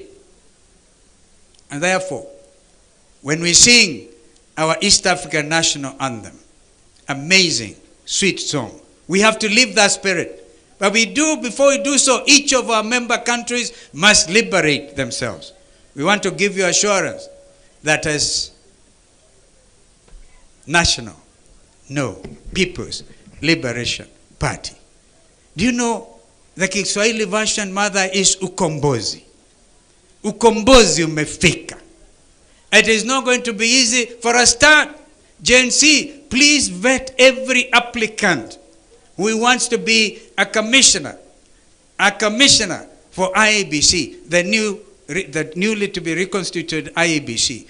Because already those in authority up there give some unilateral budget, 61 billion. Wamezitoa wapi hizo? Vijana lazima tuangazie mambo haya, tuulize, where are you getting, by the way, under whose authority are you making this announcement? There's something there. We have to make sure the new IABC will be above board, because that will be the team to lead ukombozi wa kidemokrasia. While we believe as our new movement, well, Kasongo wants to revert the country to single party, we are saying the fidelity of multi-party democracy and our Constitution 2010. Therefore, you can see the numbers are going to grow. And we are going to make every Kenyan feel liberated, every Kenyan feel empowered. Our young people certainly taking leadership, and CC being there to mentor them. I felt I needed to say that. And Mother, congratulations, my twin political sister. She is fearless. And thank you for standing so strong. And we will continue to walk this journey with you. We shall be selfless as usual. We will move. And now, the new brother in the kid in the block, Wamunyoro. I also come from Sekuru, Intawalika huko. Sekuru huko, watu wa Mrima. I think everybody now can feel. And any member of parliament who has been state captured, including our judiciary, and we are saying no. Thank you, Rigiji, for standing so strong on the need to have an independent judiciary. Mungu abariki, long live NAK Kenya now, People's Liberation Party. Unite, unite, unite, escalate.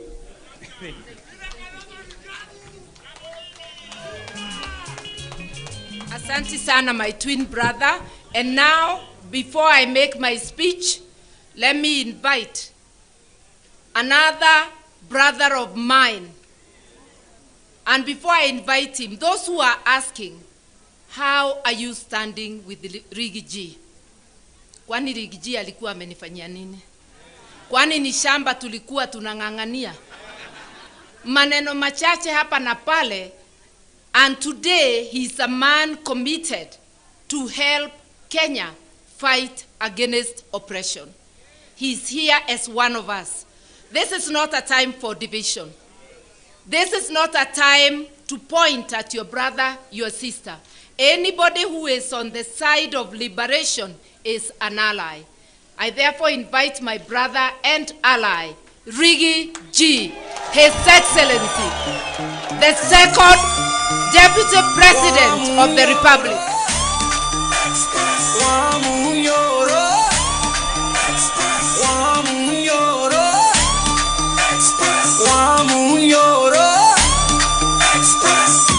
The truthful man, express. Modomanyoka, express. Anapea Ruto wasi, express. Thank you, Asante, thank you. Thank you, Asante.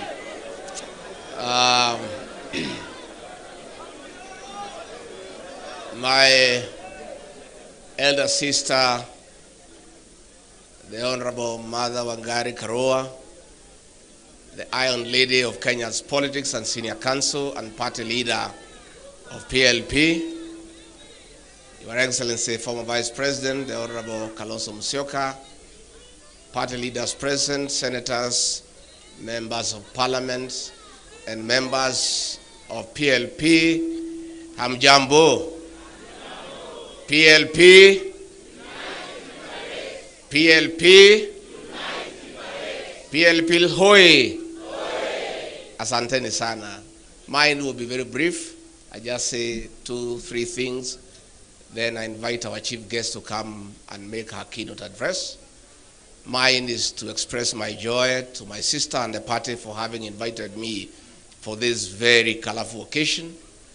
And my sister mother and the party, I want to say pongezi. PLP is an idea whose time has come. And the slogan of unite and liberate is what just this country needs. We need to liberate this country, and that cannot be achieved unless we unite as a people. So I want to join PLP and its leadership, and indeed the people of Kenya, to say that we have a task ahead of us to liberate this great republic, and that can only happen if we are united in purpose. And I want to thank the leaders here for their commitment that all of us will be selfless and will do whatever it takes and sacrifice for this country, because we owe it to the people of Kenya. Mimi ni mtu ya kusikiza ground, na nimesikiza across the country. And Kenyans are telling us, our leaders, please come up with a formula to send Kasogo home one way. So we as leaders cannot fail the people of Kenya. And I think I agree with what has been said here. Let us continue strengthening our parties, mobilizing our support, and the right time we'll sit down and come up with a formula to craft a lineup of leadership that will liberate this country and restore the dignity of the Kenyan people. We have a responsibility to unite and liberate the payslip, dignify the payslip. The middle class who are the payslip holders are in anguish. They have been impoverished. Their purchasing power has been eroded, and that is why there is no money in circulation in the country. In a record 2 years, William Ruto has destroyed the Kenyan health system. In a record 2 years, he has destroyed the education system. In a record 2 years, the cost of living is unbearable. In a record 2 years, nothing is working. And the 2 years has been nothing but a package of lies and lies and lies. Nimesikia Jane Kihara akilia hapa mpaka anasahau tuko national function, anaongea Kikuyu ni vile amechanganyikiwa, akishangaa vile sote tutadanganywa.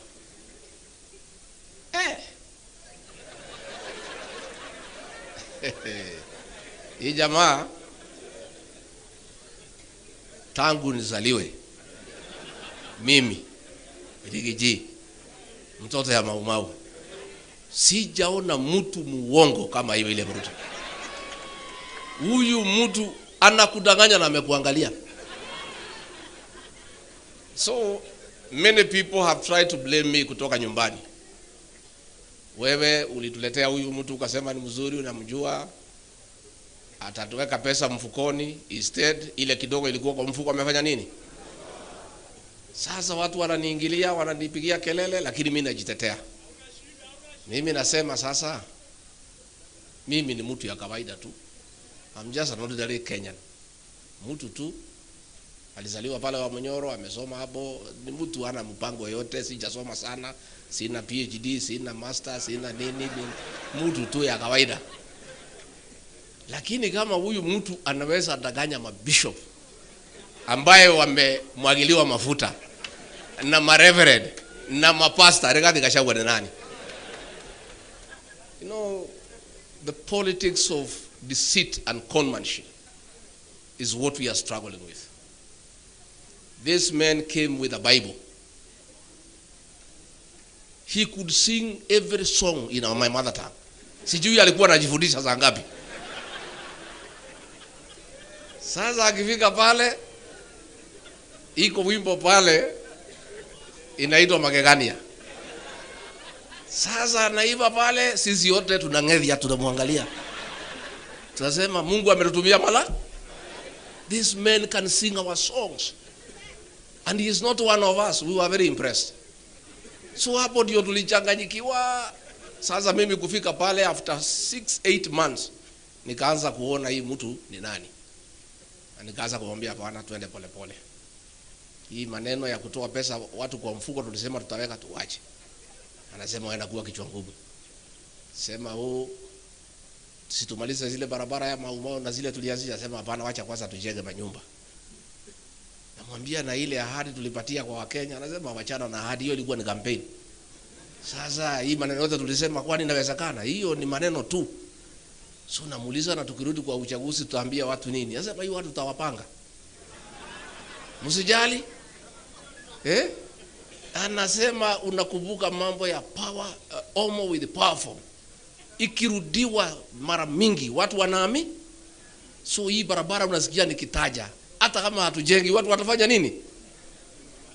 Anasema ndio unaona hata ile sabuni imekuja inaitwa Aerial, inaitwa ile Aerial ya Omo, because watu waliingia maneno ya Omo with. So anasema hii barabara hata kama hatujengi tushinde tukifanya nini? So we are faced with a problem as a country.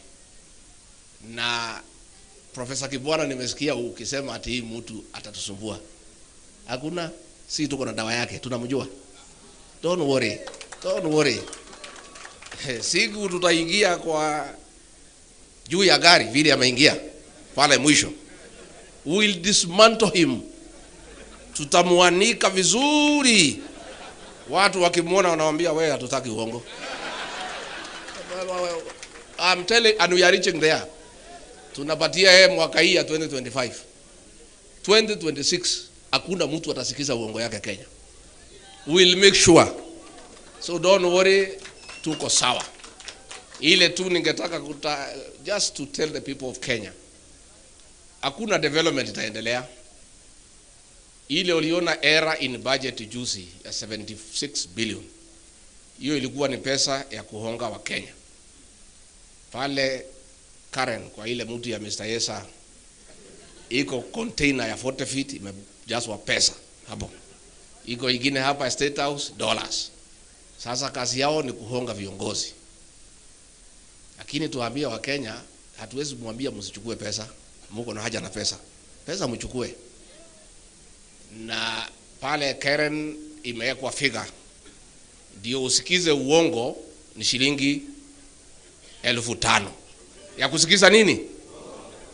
Sasa watu wamerefuka pale. Si wamejua ni uongo, wakifika pale wakiongeleshwa tu hawaso wanasema maliza haraka utupatie pesa tufanye nini? Sasa tunataka kuambia wa Kenya, you cannot listen to lies for 5 hours. At 1,000 per hour to listen to lies. Tunataka tusikizane rates ya kusikiza uongo. Si tusikizane rates ya kusikiza uongo. Kwa sababu hii uongo ni mingi sana. Mnadanganywa barabara itajengwa na ni uongo tu, lakini mnawekwa masaa. So tunataka kuambia wewe Mr. Yesa, weka rate ya 2 hours. 2 hours 5,000. Udanganye watu for 2 hours, uwapatie 5,000 wafanya nini? Ukipitisha 2 hours, mnasimama mnasema pesa ifanye nini? Tumekubaliana? Tumekubaliana. Sasa ama 1 hour. No, watu wanasema 2 hours is too much for 5,000. Sasa pale State House iko dollars. Hapo inalipwa in dollars. Na nafikiri ni hii ya gold hii ya Sudan. So pale pia pale sasa naye rais uweke rate. $1,000 watu wasikize nini? Because ni uongo peke yake. Then hizo hoteli tufungue mwaka 2025 na 2026. December hizo hoteli bili tufanye nini? Tufunge. Tuangoje pale kwa debe. Na nimeona waziri hapo akitukana Gen Z akisema ati they are hooligans.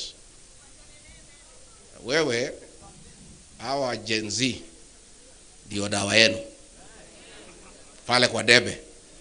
Hawa Gen Z is about 9 million. Vijana wetu tunaomba nyinyi, you are doing a very good job kwa smartphone. Very good job, Morara. But that is not enough. The real transformation of this country will happen on the ballot box. So tunaomba Gen Z mchukue vitambulisho na muandikishe kura. Alafu siku ya kura mjitokeze mapema. Saa 9 mko kwa line. Na ukipiga kura una record kwa smartphone. Na kumobilize the rest of us, mtu mobilize. Tuko mikononi mwenu. You are the real liberators of this country. Sisi tutaunga nyinyi mkono because we have some experience and some exposure. But the energy and the knowledge to sort out Kasongo lies with the Gen Z. Sisi tutaunga nyinyi mkono, tutaunga nyinyi mkono. So me, I want to say thank you very much. We have committed, we'll work together. And Honorable Mother, I agree with Dr. Mukisa Kitui. You are now our mother. Wewe utuweke pamoja. Hii timu ikisabaratika, Honorable Mother Karua, Wakenya watauliza wewe. Wewe ndio mama wetu sasa. Anatosha hatoshi. The Honorable Mother Karua has a proven track record of fighting for democracy, resilience, and being steadfast. And she's priceless. Nobody can compromise her. So we need a mother figure around us. Kama viongozi, mama wetu wa kutuweka pamoja. Ukiona ninapotea kidogo unaniita, unanirudisha kwa laini. Unatuita, unatupikia chai na mandazi, unatuongelesha, unatupatia mtisha, tunaendelea another 1 month. Ukiona tumekaakaa unatuita tena. Tumekubaliana Martha Karua kuwe mama wetu. And you know many people walikuwa nafikiria ati mimi siwezi fanya kazi na Martha Karua kwa sababu tulikuwa tunapingana. We are nothing against each other. Kila mtu alikuwa anajitafutia kwa njia zake. But the truth of the matter is that myself, even as she was my opponent, I used to admire her leadership qualities. I had wished we are in one team. And God is great that today tuko timu moja. So nyinyi msijali our leaders wale mnateswa. Onyonka usijali. Huyu mtu hata even if akimwaga damu yetu, si amemwaga ya Gen Z tayari. The blood that he'll shed will just water the tree of liberation. And for a seed to germinate, it has to die. We must sacrifice as leaders in this country to stand up to this man, because if we don't, there will be no country. As we speak, kumeandikwa cabinet memo by CS Interior and CS Lands and Housing of getting all prison land, mashamba yote ya prison imeuziwa investors under the guise of affordable housing. If you check the prison land here in Nairobi West, it is worth 1 trillion shillings. Mtu apewe ati ajenge manyumba. Hiyo manyumba inajengwa na pesa watu wamekatwa kwa payslip. Alafu mnauziwa. So ile shamba si ati anapewa free. President Ruto na watu yake wameuza mashamba yote ya prison in the whole country. And a cabinet memo imetayarishwa, itaenda pale kwa cabinet. Bwana Onyonka na wale MPs, you must stand up. And we cannot agree. How do we give public land to investors without consideration? So it's a scheme ya kuuza mashamba yote ya prisons. And the prisons will be relocated elsewhere at another great cost. So these are things we'll continue calling out. Na mimi unajua hii dosia yote niko naye. Taendelea kutoa polepole so that I don't choke you. Mambo ni mingi. Niendelee polepole ama nitoe yote? Nitoe polepole ama yote? Polepole. Mos. Hawa watu, the election of President William Ruto as president is the greatest fraud against the people of Kenya since independence. This man deceived all of us, I included. Sometimes I sit at night, I feel very foolish because I didn't see him through. You know, alikuwa anakuja kwangu nyumbani, tunakaa mpaka saa 7, anatudanganya, tuna escort yeye na Pastor Docas. Pastor Docas I think alikuwa na dhamiri. Ananiuliza, "Do you know this man well?" Namwambia, "Hii mtu mimi namjua." "Are you sure?" Namwambia, "Ndio." It's a fraud. And we'll tell it to the people of Kenya. Msijali. Wa Kenya watajua huyu jamaa ni nani. Na tutapiga kura sawa sawa. Bora hii timu ikae pamoja. And he'll call everybody. Hata hii mzee yetu Tinga atamgonga. Hiyo mzee atamchanganya, wewe utaona. Na aliniambia hii mzee wachia mimi. Siku alikuwa anataka kwenda EU, nikamuuliza agenda yako na hii mzee ni gani? Akasema acha hii mzee nitapanga yeye. Hii mzee nitapanga yeye kidogo peleke EU nini nichukue ODM, and I can see it is happening. So wewe bwana Tinga, you are listening to people who have experience with that man. Sababu wewe ni mzee wetu na uliumia, we want to give you a small tip. Huyo mtu achana naye. Mkimalizana utakuja hapo unalia vile sisi tunalia. We know him. Now, that is exactly what will happen. So mimi nashukuru sana, and our leaders msiogope. Wale akina Koimburi mnashikwa, hizi jela zinatengenezwa wanaume na wanawake. Mimi kila siku ati wanapanga kunishika. Mimi nasema hata nikishikwa, cells za siku hizi ni ya mawe na iko na choo ya ndani. Pahali nilizaliwa ni pahali ya matope. Cell is an improvement to where I was born. So there is no problem. There is no problem. There is no problem. Juzi nimekuwa pale Meru, nimesema muachane na huyu, if you don't this will happen. Wakasema wakuje wanishike, nikasema niko nyumbani. Mimi nangoja nyinyi. You are welcome. Chai iko, tukunywe chai, mniweke pingu twende pale mnataka tufanye nini? There is no problem. We must sacrifice. And if we are intimidated, if we develop fear, where will Kenyans go? Lazima tusaidie wa Kenya na kusimama imara. Na tukisimama imara tutafaulu. Kwa hivyo ningetaka kuuliza sasa, munisaidie nyote, musimame kwa heshima, munisaidie kumkaribisha mgeni wetu wa heshima, kiongozi wetu, mama wetu, senior counsel, the Iron Lady, Martha Wangari Karua.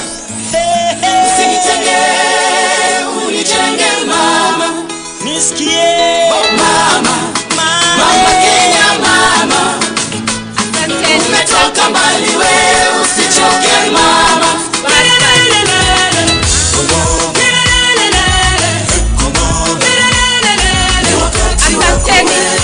Asanteni sababu ya masaa, asanteni sana. Ndugu zangu na dadangu, viongozi wa chama kutoka Kenya na kutoka bara la Afrika Mashariki au Jumuiya ya Afrika Mashariki, wageni mashuhuri wa Kenya wenzangu, sababu sisi hapa zote ni wa Kenya na wageni wetu wa jumuiya. Asanteni sana kwa kufika siku ya leo. Bila nyinyi hatungekuwa na sherehe. Bila nyinyi hatungekuwa na usiduzi. I do not take your presence for granted. Thank you very much and bless you. I will shorten my speech because almost everything has been said. But today, I want to repeat, it's a historic day for the People's Liberation Party and for the country as a whole. When leaders gather as we have gathered here together, with a common purpose of uniting and liberating the country, it reminds us of the coalitions of yesteryears, especially 2002, when for the first time we had a change of government. We are now looking at a coalition that is going to unite and liberate this country. I'll begin by accepting the challenge given by my younger brother, Rigji, that I should unite, or rather be the convener of this group. And I'm going to say, subject to their consent. Yes, I am willing to do that. And I can see my twin brother here. He'll be at hand to help me do that. And I have had the willingness of all my brothers present, and also our East African brothers and sisters, about cooperation beyond the border. As People's Liberation Party, we are not just rebranding to have a new look. We are also renewing our commitment to the people of Kenya, our commitment to place your needs first, to fight, to unite and liberate Kenya, to stand with other leaders in order to accomplish this. The task ahead of us cannot be accomplished by one person or one political party. It's a task for all people of goodwill. You may wonder, how are we going to do this? I've expressed my wish to run for president. So has my twin brother, so has our young brother, who I should call my son, Murara Kebaso. Na kila mtu na wengine hapa wako na hizo nia, na wengine watajitangaza baadaye. And everybody is worthy. Every dream is valid. Kila mtu aendeleze ndoto yake, lakini zote tukiweka Kenya mbele, tukijua Kenya ndio ya muhimu kuliko mmoja wetu. That each one of us must subordinate their interests to the interests of the nation. And whoever gets selected as a candidate through a transparent method that we shall devise, we shall all queue behind that person. I may have said I don't want to be deputy. That doesn't mean I cannot support another candidate. I don't have to be in that ticket. But I will put my commitment 100% if I am not the candidate to deliver victory to Kenyans. We must liberate ourselves from economic oppression. And talking of economic oppression, the nation of Kenya, the state, has been hijacked by KK cartels and their allies. It is now serving the interests of the political elite within KK to the disadvantage of 50 million Kenyans. How can we start being sad na kubabaika that USAID, Trump has issued an executive order withdrawing monies that were supporting health and especially HIV and AIDS? I have checked what was the total budget of USAID. Last year, it was 471 million. That's $500 million. The travel budget of Kasongo only, not of the ministries, Kasongo peke yake, mwaka uliopita, 27 billion. A serious and reasonable regime would have immediately announced there will be no job losses because of Trump's order. We shall immediately allocate equivalent money to keep the program going. Since when did our health become an issue for Americans or for any foreign supporter? If they support us, it's a bonus, but we must be ready to allocate money to essential services in Kenya. Another example, the fact that the new funding model for university has been stopped by the court for being unconstitutional does not mean that our university students have to be destitute. It means we revert to the status quo before that proposal. Help should be working. And we are telling William Ruto today and his KK regime, disburse money to our university students, wacha kukalia pesa yetu, patia watoto wetu kwa ile mpango ya help ambayo ilikuweko awali. Usituambie ni koti imekufunga. Fikra zako na unyanyasaji wako ndio imekufunga, hakuna kitu ingine. We are also saying release money for capitation to the rest of the education sector, primary and secondary school, so that our children may get education. We are saying stop demolishing houses without offering alternative accommodation.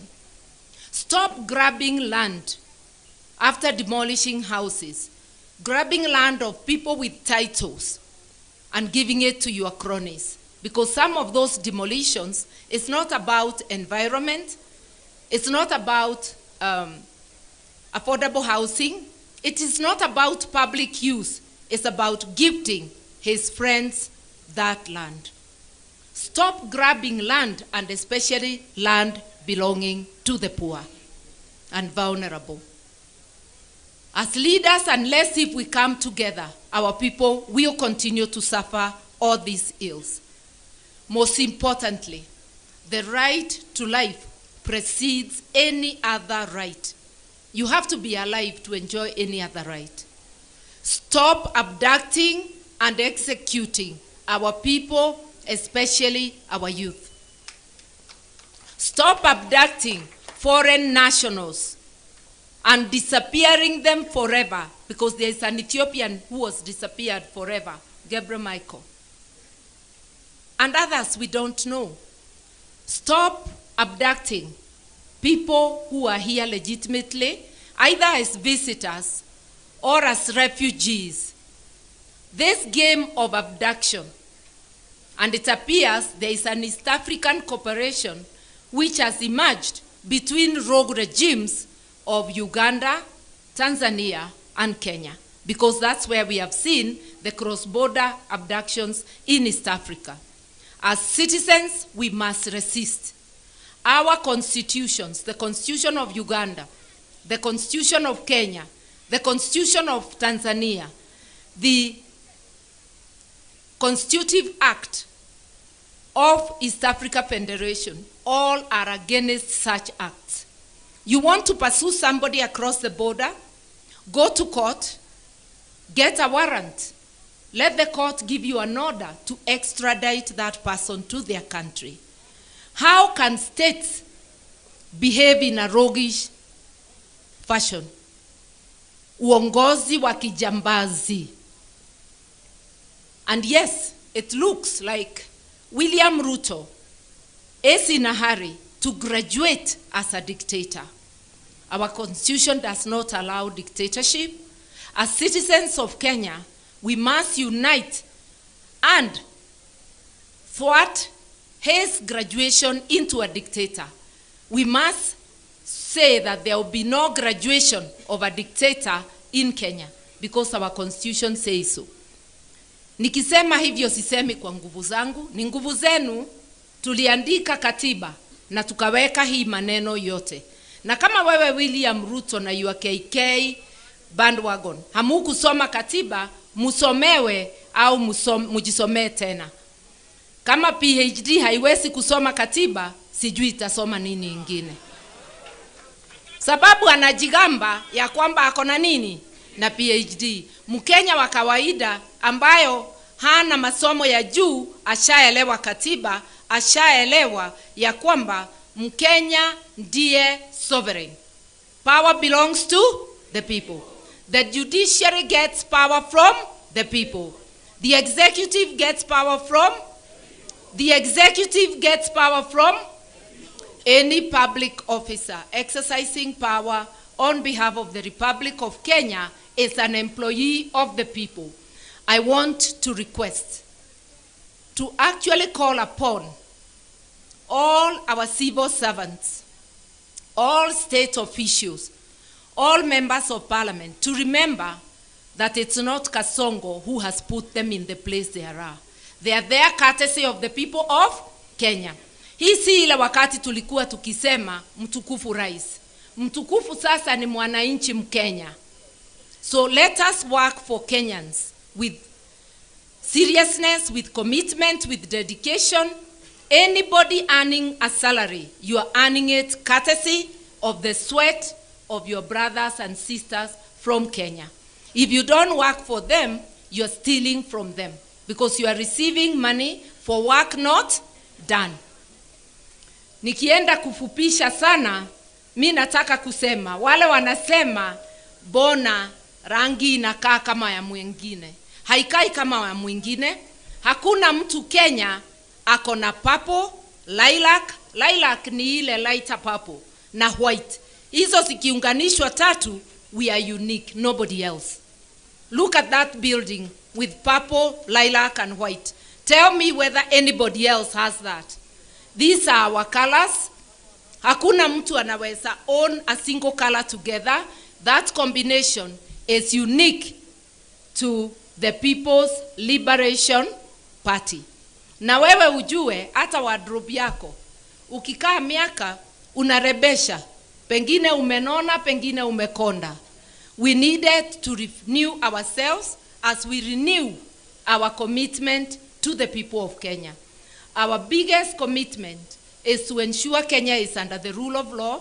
Kenya fights corruption with whatever other knowledge you have, whether it is in economics, whether it is in education, in environment, in governance. Without observing the rule of law, nothing will move. Imagine our Bible, our political Bible, is the Constitution. It tells you how to apply public finances. It tells you the qualities of a leader. It tells you how a leader should behave when they are in office. And office is not to be used for personal gain. It is to be used for the collective good of Kenyans. We are ready to do that. We are ready to be that party that will do that. But we cannot do it alone. We will stand with our brothers and sisters. Unity, the call for unity, is the foundation of the liberation movement. And our commitment today is to do just that. In order for Kenyans and every child to access quality health care, Ruto must go. In order to liberate our education, Ruto must. When I say Ruto, I mean Ruto, what he stands for, and his entire regime. Ruto sio mtu moja, ni Ruto na vibaraka wake wote.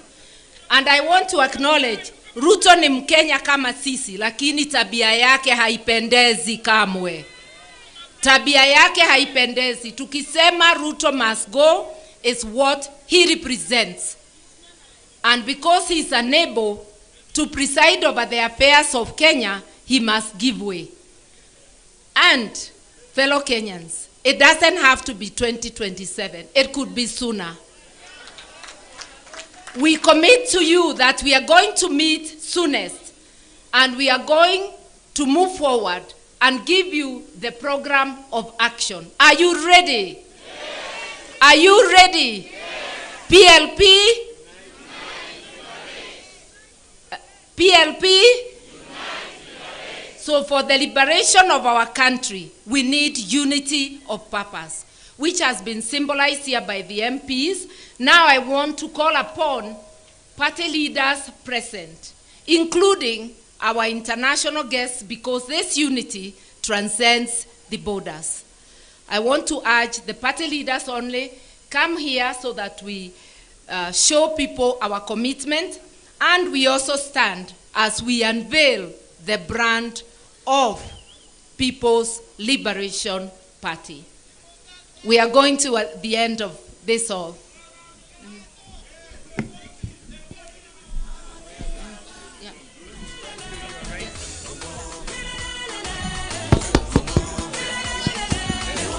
Haya basi, sote tutakuwa tumesalia, tumeketi.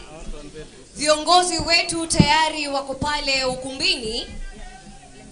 Basi our party leader, PLP party, akiwa pamoja na the principals political party leaders, watakuwa wanatuongoza kwa hafla hii, ikiwa ni rasmi kuzindua chama hiki cha People Liberation Party.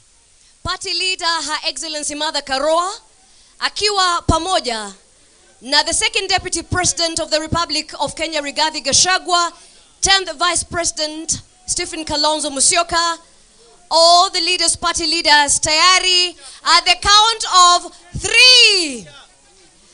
Kidogo wangependa wangalie upande huu kwa sababu ya picha. Asante sana. Sasa kwa njia ya kuhesabu 3, 2, 1. It's official.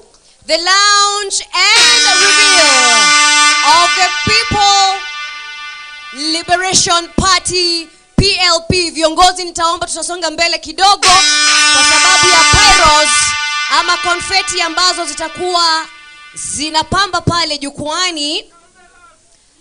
Basi watu wa media, naomba tuwe taratibu ili sote tuweze kupata nafasi. Her Excellency the party leader will be flanked by the excellencies and colleague principals and party leaders for the photo opportunity right after the media has taken the photos of the unveiled political party. Tukijua kwamba kauli mbiu haswa ya chama cha PLP ni kwamba ni muungano na ukombozi, unite, liberate. That's the party slogan. The party symbol ikiwa ni ua la waridi. Ishara ya chama ni ua la waridi ikiwa ni rose flower, na the party color ni purple ambayo ni zambarau na rangi tofauti tofauti za purple na lilac. Basi tukisalia hapo jukwani, maafisa wetu wataweza kuwasaidia viongozi wetu kujipanga for a photo opportunity ili waweze kuchukua nafasi hiyo. Kwa sasa viongozi watasonga kwa upande wa kushoto kidogo tu. Tutasonga kwa upande wa kushoto ili tusipate zile sparks za confetti ama pyros. Tuweze kusonga tu kwa upande wa kushoto kidogo tu, ili ambao wanafanya pyros waweze kuzifanya. Tuko tayari, tuzifanye ili tuweze kumaliza hafla hiyo.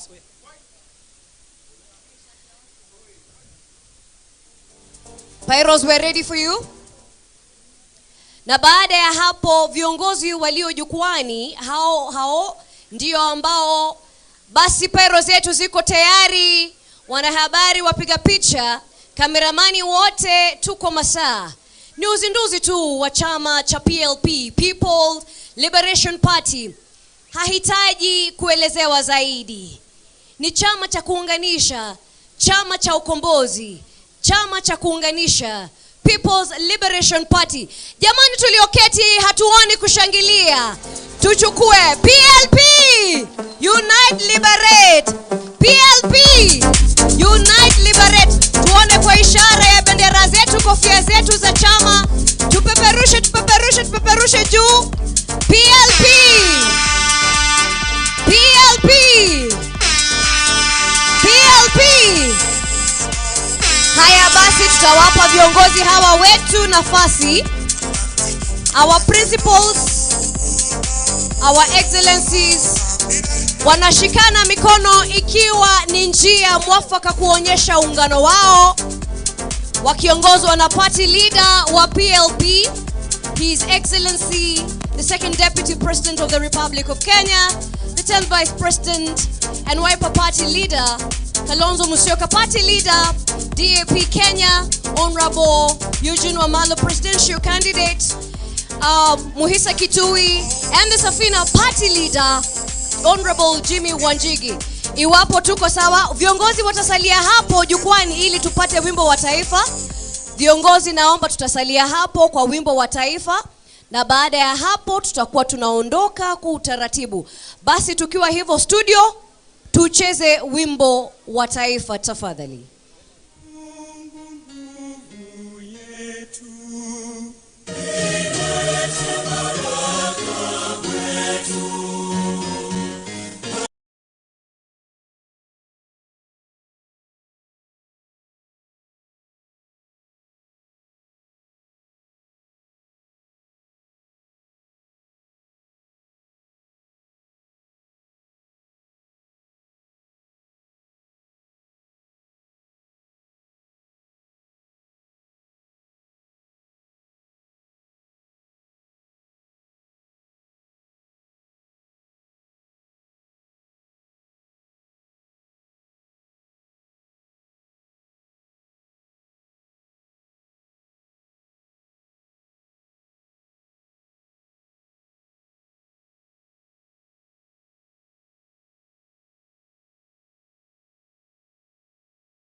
Mother Karua, who was left behind because she thought it wise to have her objections recorded in the Hansard.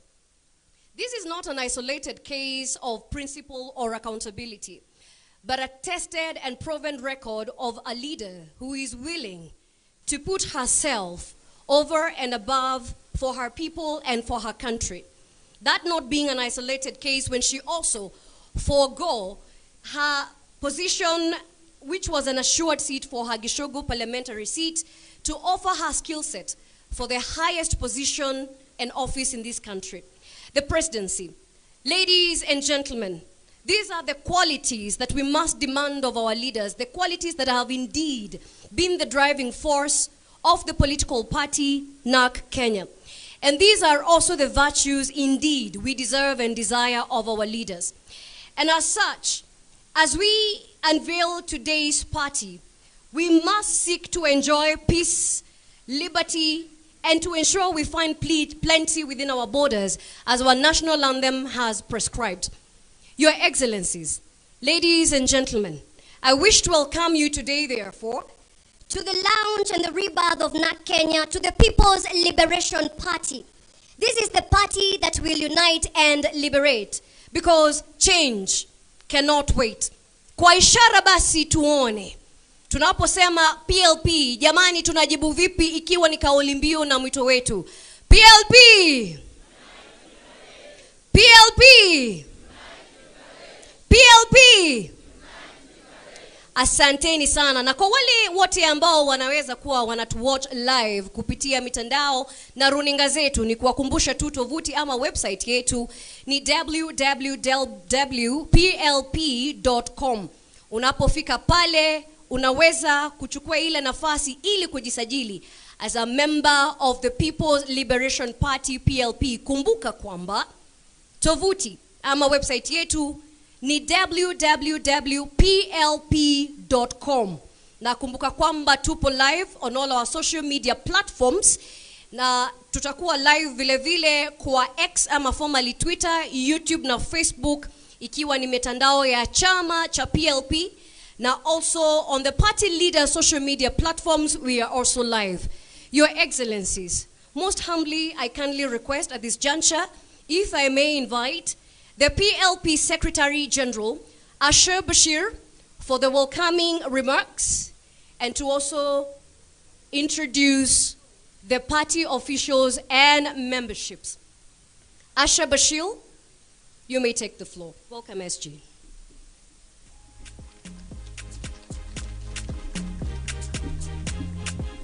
Good morning. Hamjambo.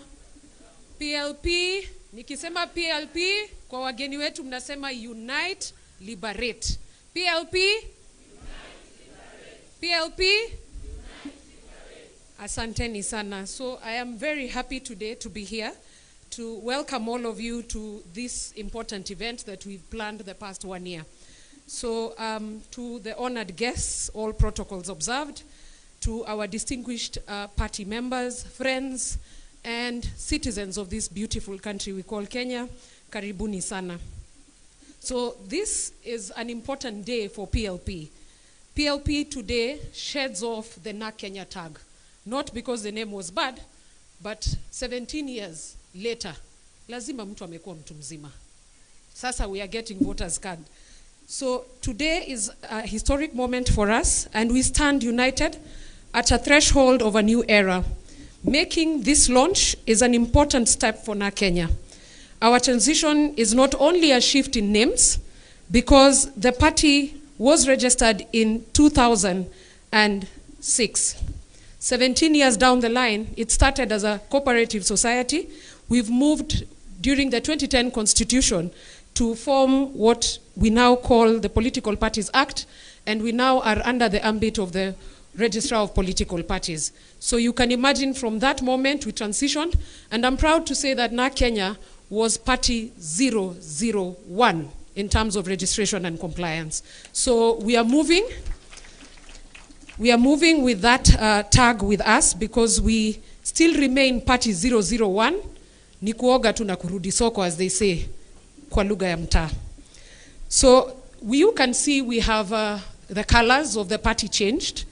The colors initially used to be green, white, and red. We retained the flower symbol because ukitoka kwa boma upotezi kila kitu. You remain with an identity for historical past purposes and also to remember where we are coming from. Then we picked the other colors. We changed the green, lilac, and purple. So just to explain why we chose those colors. Purple ideally stands for unity and strength, the collective power of people coming together to build a just society.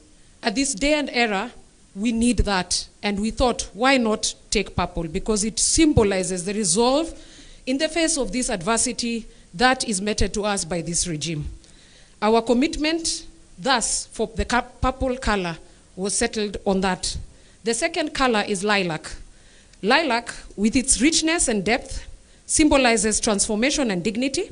It also reflects our vision for a better Kenya, where every citizen has the opportunity to thrive and where each and every voice is heard. It is a color that, according to our vision as PLP, that reflects our belief for power change, positive and progressive change as a country. Finally, we all know white represents purity, clarity, and truth. And it is our reminder of our commitment for transparency, integrity, transparency, and the fundamental belief that we will stand in that aspect, especially where we are as a nation, where everything seems doom and dark. So thus guided the colors for the party. We also, the last 1 year, saw a robust of changes. Key among them is constitutional changes, because you cannot just call rebranding by finishing at that. And so one of the key provisions we included, there are many of them, so feel free, we will also be sharing with you. But the key component that we introduced, and I'm happy it came from the party leader, is term limits for party leaders. So we are not going to have PL being there forever, as Honorable Martha Karua in PLP. Atafanya yake, aondoke. Because what we've had as a country is you retain a seat forever. So you don't leave room for growth, especially to the younger people. So where do you expect us to be mentored? So asante Honorable Karua, because that suggestion came from her, that we must set an example and term limits must be there. As I wind up, mine is to request, as a country and as a nation, it is a high time that we unite and liberate for the common vision of our country. Irregardless of our color, race, tribe, religion, affiliations, and everything else, we are all affected by bad governance and bad economy. That, needless to say, must make us to do what? Unite and liberate. So in this juncture, mine is to welcome all of you and introduce a few members of the NEC because of time, so that they can at least give their opening remarks, and also welcome all of you to this party. And I am also very grateful that you showed up and came to stand with us on this important day to celebrate our milestone. Thank you very much. And for now, I will invite Kabala Kile, who is the vice chair of the party, to come and give brief remarks. Asanteni sana.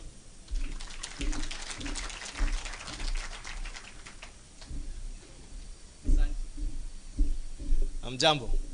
Najua mimi bado ni analog. To all honored guests, party members, ladies and gentlemen. Habari ya walipa ushuru. Habari ya walipa ushuru tena. My name is Kelvin Kabala Kile, the National Deputy Chairperson of this party, PLP. Na mimi pia ni mlipa ushuru. Na nimechoka. Na leo I'll not keep quiet today, because leo is our day of liberation. I joined this party 15 years ago, right out of university, with the zeal, and the passion of wanting to make a change. And politics is what came to mind and was what came naturally and effectively in terms of making useful change to the society. And so I came to the party, and that's how I found my home in Kenya, now PLP. Growing from an ordinary member to a ward party representative, constituency party representative, all through the steps. 2018, I was voted as the National Youth Chairperson. February 18th, 2022, voted as now the national deputy chairperson of this party. You may ask, why this party? This party because we hold values dear. The values I hold dear were espoused within this party. Values such as transparency, accountability, honesty, and they've remained consistent ever since the party was formed in 2006. And this is thank you to our honorable senior counsel and party leader, Mama Martha Karua, the people's defender. I mean, to keep in the straight and narrow. Let me tell you one thing about principles, my fellow Kenyans and fellow taxpayers, unfortunately, at this time, is that we are at war. And this government has waged a war against Kenyans, against our payslip, against our education, against our healthcare. Basic need is not so basic anymore. 42 million Kenyans cannot afford a decent meal. Huh? And when it comes to infrastructure, unasikia barabara nza kutajwa. Itaanzia, ipitie, ifike, Wakenya wakisikia, mnasema nini? Uongo tena, uongo tena. But that's why we are here. That's why PLP is here. We are here to re-energize our people, to renew our commitment to the service and protection of Kenyans and Kenyans' identity.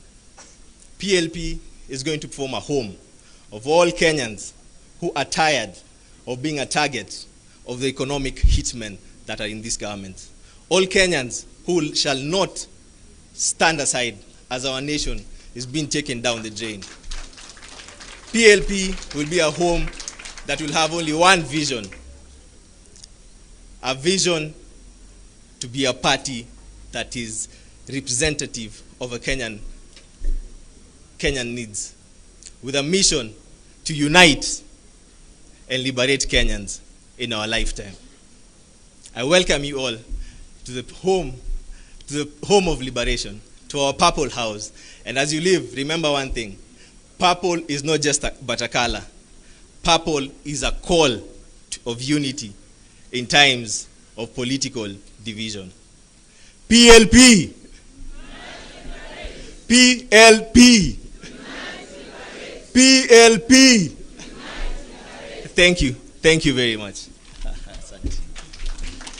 Thank you very much, VC Kabala Kile.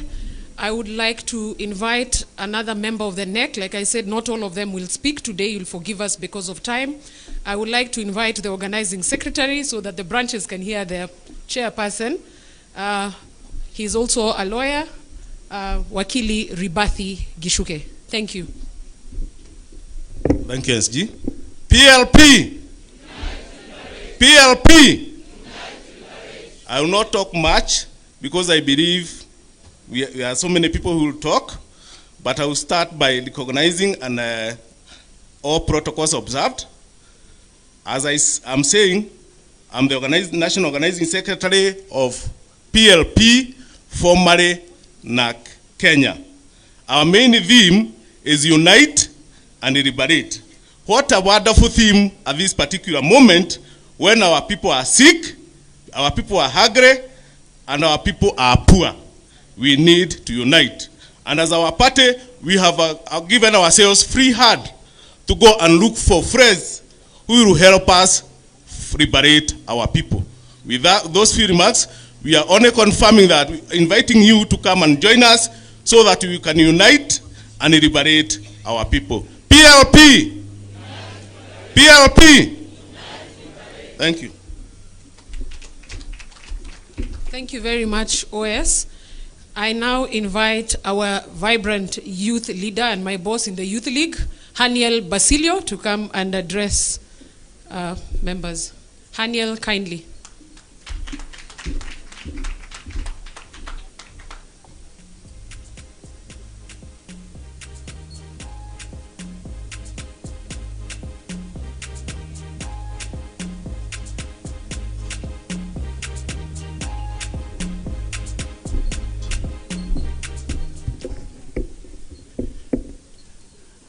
Mama wa taifa, our mother, the Esther of today, Mother Karua, all distinguished guests, na party members. PLP! PLP! Mkiona natingika, mujue sisi mayouth hatujazoea kupata platform kama hii. And for that, we appreciate our mom. It is with the youth that unfortunately no longer have access to health care. It is with the youth that no longer have access to education. It is with the youth that cannot take care of our ailing parents. And guess what? It is with the youth that make 70% of the Kenyan vote. For so long, the youth wamekuwa ndo the menu ya political tables. It is time for the youth to take their rightful place and make the decisions that matter for their future. It is my call upon all youth members in this gathering, wenye wanatufuata online, tusiogope. Because at the end of the day, one day tutakufa.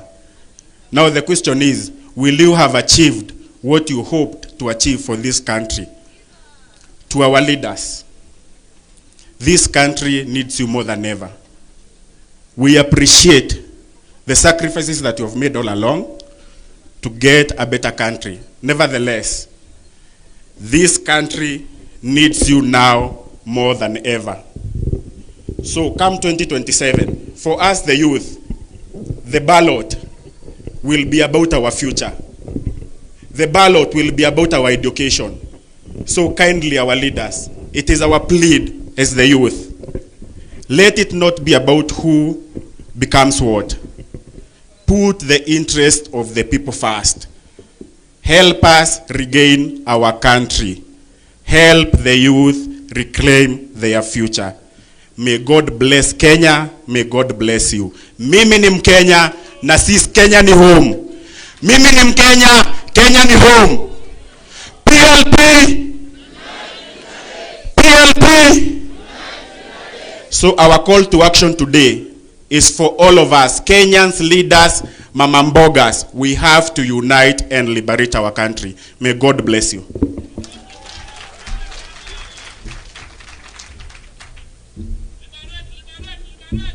Kweli bila shaka liberate, liberate. Hata mimi nakubaliana na aliye nyuma anasema liberate, liberate.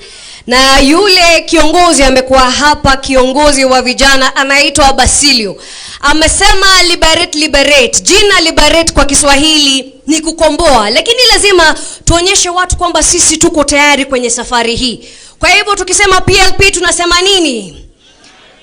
Tukisema PLP tunasema nini?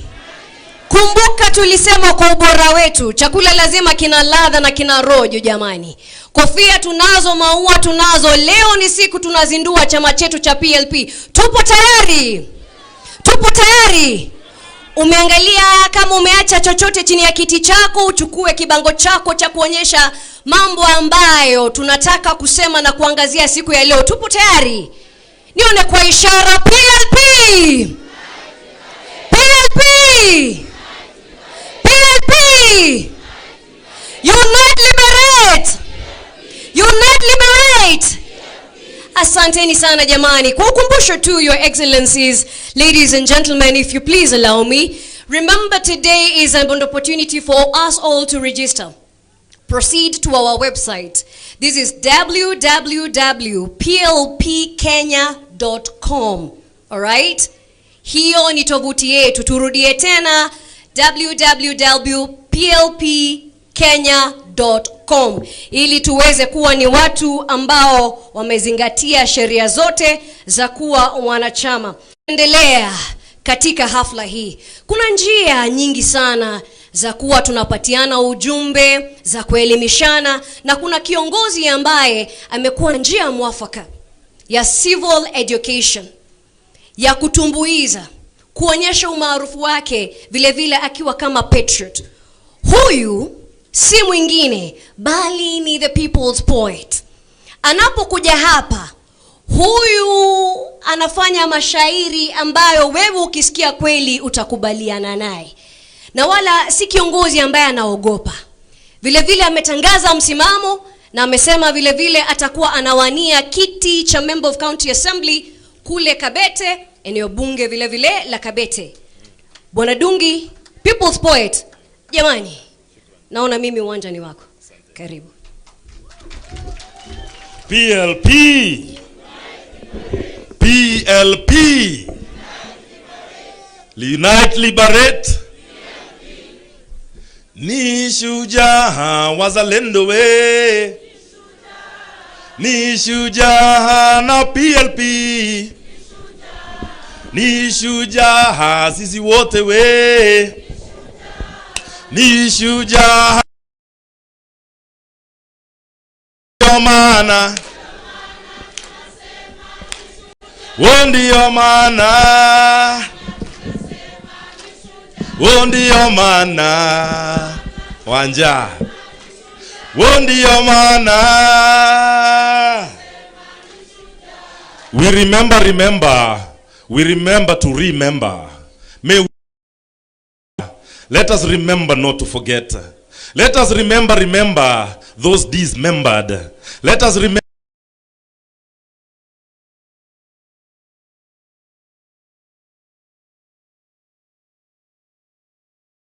who was stolen by the colonial terrorists and taken all the way to Gusii land. Mama Mzalendo, Queen Mekatilili wa Menza, she broke out of prison and walked back more than 1,000 kilometers back to Giriama land to continue with the liberation of our people. Let us remember. May we remember to remember. Remember. Let us remember not to forget.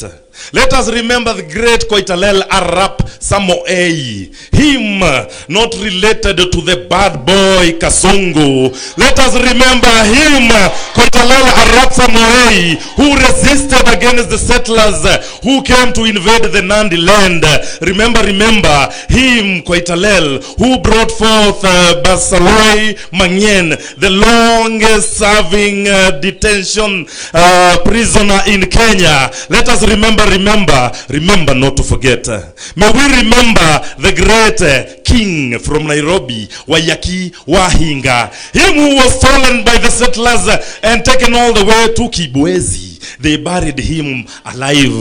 Let us remember not to forget.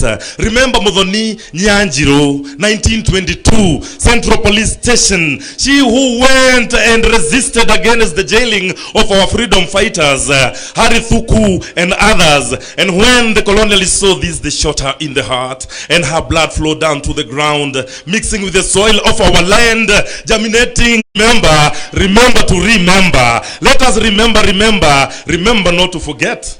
How can we choose not to remember the great Field Marshal Dedan Kimathi Washiori? He who said, it is better to die on our feet. It is better to die on our feet than to live on our knees. Let us remember not to forget. May we remember not to forget. P.O. Gama Pinto, the first member of parliament in independent Kenya to be assassinated. P.O. Gama Pinto, your soul will live forever. May we remember not to forget those who fought for the freedom of this land.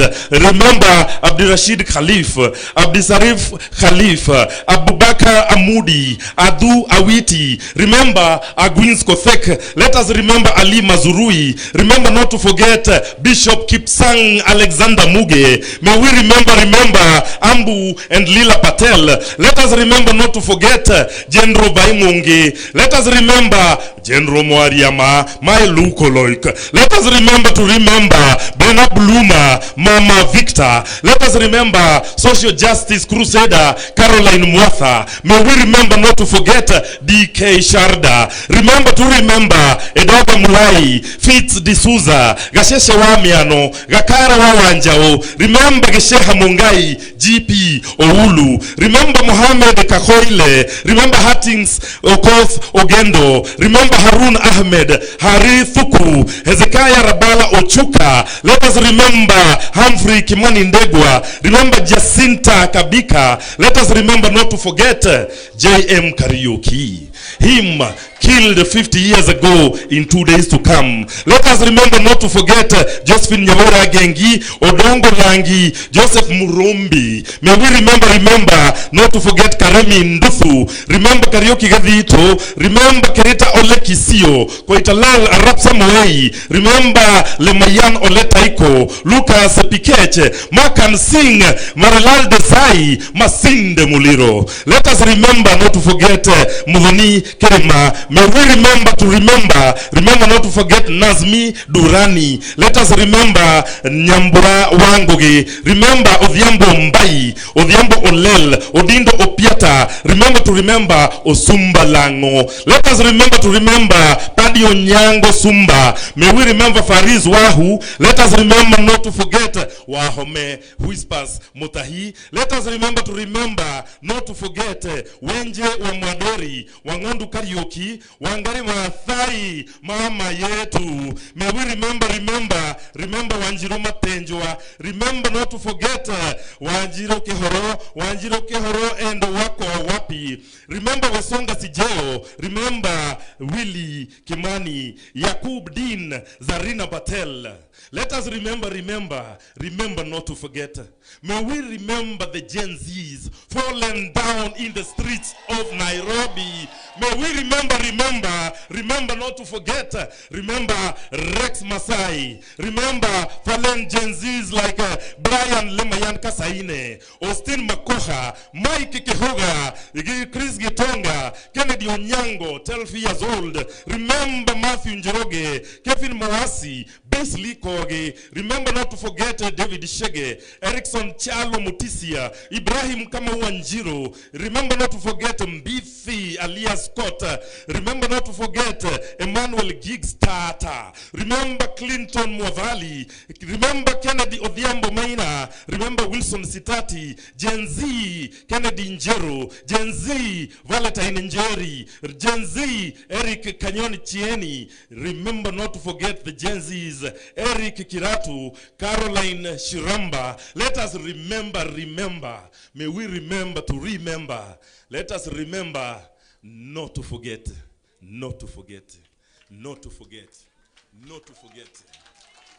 PLP! Unite, liberate! Ni shujaa sisi sote we.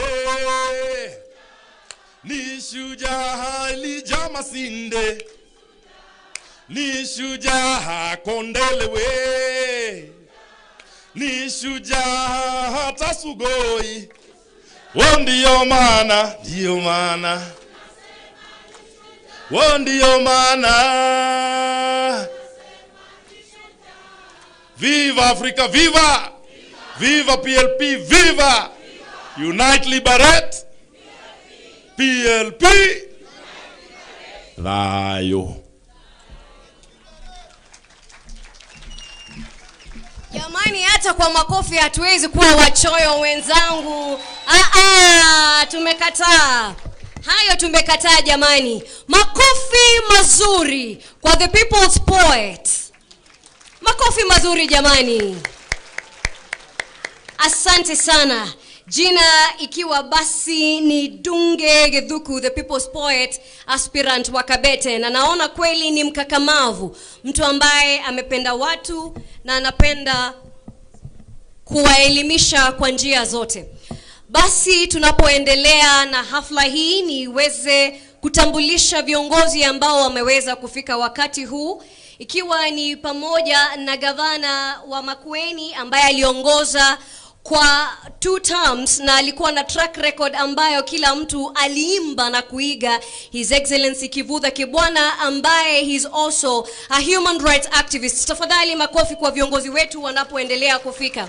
Vile vile nitambue kufika kwake kiongozi shupavu Morara Kebaso, ambaye ni kiongozi haswa wa vijana na viongozi kwa ujumla, akiwa na chama cha Inject. Tunapoendelea hivyo basi kumbuka chama ni PLP na tovuti ni www.plpkenya.com, tuweze kujisajili. Your Excellencies, ladies and gentlemen, siku ya leo ni siku ya kufana. Na ukitaka kujua siku ni ya kufana, watu ni wengi, wetu wanajumuika, na inaonyesha na kuashiria dhabiti uwepo wa chama hiki na kauli mbiu yake. Kauli mbiu yake ni Unite and Liberate, kuunganisha na kukomboa. Tuna viongozi wa kutoka nyanja na sehemu tofauti. Basi ni muombe Mheshimiwa wetu Fatma Abbas, ambaye ni mwakilishi wa wadi kutoka kaunti ya Wajir. Mheshimiwa Fatma Abbas kukaribia hapa. Huyu vile vile ndiye National Treasurer wa chama hiki cha PLP. Mheshimiwa ataweza kuongea kwa niaba ya all MCAs na vile vile ataweza kuwatambua wenzake ambao ni wakilishi wa wadi. Karibu sana Mheshimiwa. Asante sana. Asante sana all protocol observed. I'm Fatma Abbas from Wajir County, sitting MCA representing other MCAs in the country under the banner of the PLP. And I'm also the treasurer of the I'm the national treasurer of the party, PLP, formerly NAK Kenya. I have been a member of PLP, formerly NAK Kenya, for the last 17 years. I've started the party as a councillor, rising to the post of MCA from the start of devolution. From 2013 to 2025, I'm still a sitting MCA under PLP flag. As the treasurer of the PLP party and a sitting MCA, I stand before you today to emphasize the critical importance of self-reliance and the need to reject politics of handouts. When our people are having strength and muscle in the money sector and the poor parties are left, we don't want those politics of handouts. We want the politics of inclusivity and equality. Also, our journey towards the progress cannot be built on temporary solutions or reliance on external aid. It must come from the strength of our own party, our own people, our own resources, and all collective will to bring funds and self-reliance to our parties. Self-reliance means investing in the empowerment of the community, ensuring access to education, promoting sustainable businesses, supporting local industries, and creating jobs that stand the test of times. It means equipping our youth with the skills to innovate, solving our own problems and solutions that come from within. I think we should start building our own resources for better Kenya. As I stand here, I want people to liberate Kenya and unite Kenya. PLP, PLP. Thank you so much.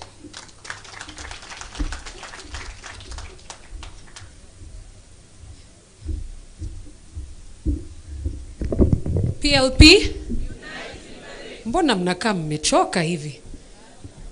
Haya, I would like to invite Councillor Muthoni Kihara to speak on behalf of her league, the PWD League, but also on, because she's a veteran politician, to speak briefly on both her league and the work for Nairobi. Thank you.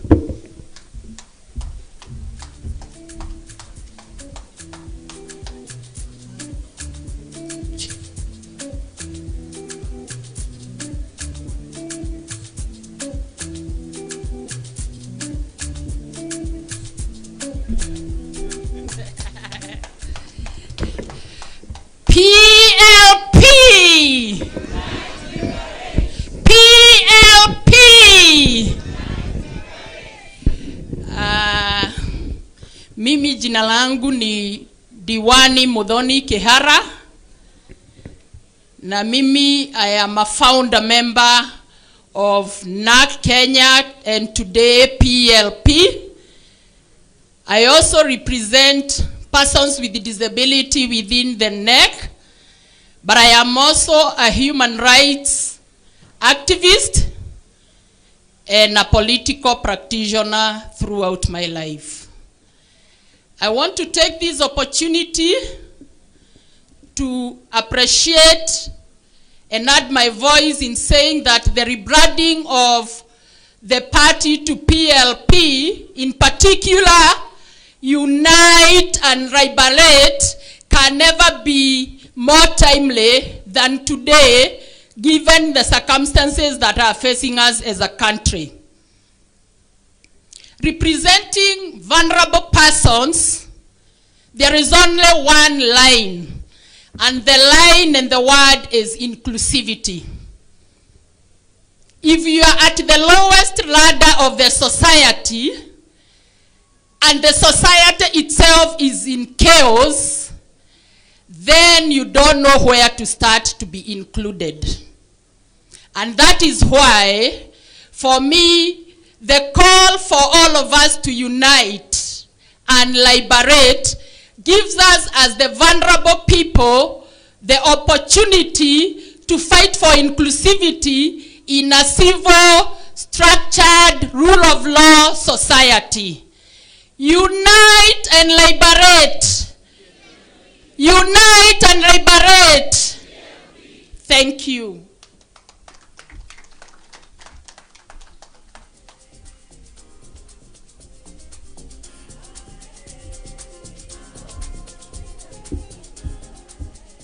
Thank you very much, Mudhoni.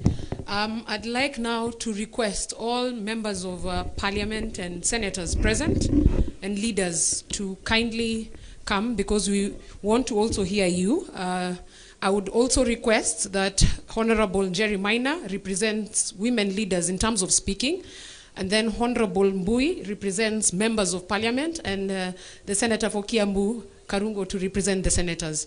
So kindly, we want to acknowledge our leaders who came to grace our occasion, and we say asante sana.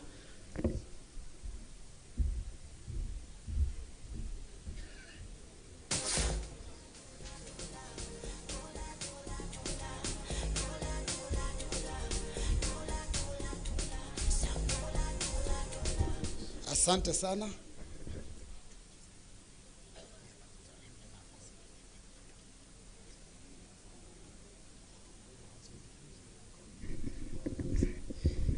Asante sana. PLP. Ya, kwa majina ni Robert Mbui, Member of Parliament for Kadhiani, National Organizing Secretary ya chama cha Wiper, na pia Deputy Leader of the Minority in the National Assembly. Hebu munisalimie tu kidogo kwa hewa. Asante sana. That is the Wiper greeting. Wakati unaona mtu anakufanyia hivi, unajua hiyo inaitwa nini? Wiper. Asante. Our Excellency Party Leader of PLP and all our party leaders. Yangu itakuwa machache sana. We have consulted a little bit and agreed, sababu we are different parties that are represented. I will quickly introduce the members of the minority in the National Assembly, wale wako hapa. Na ningeomba members of Wiper, sababu tuko hapa, muje hapa mbele ili tuonekane pamoja. Members of Wiper, tafadhali, because Wiper is part of the minority in the National Assembly. Muje hapa, tuwapatie nafasi, ni kusema tu jina kwa sababu wa muda. Members of Wiper Democratic Movement, tafadhali, kujeni hapa. I know there are a number of you that are here. The majority. Oh, the legal majority. Asante sana. I'll also like to invite Honorable Mwago, because Honorable Mwago of Starehe is also part of the majority. The legal majority being in Jubilee. Ningependa niwapatie nafasi ili musalimiane, museme jina tafadhali. Mheshimiwa Mawadhe, anza.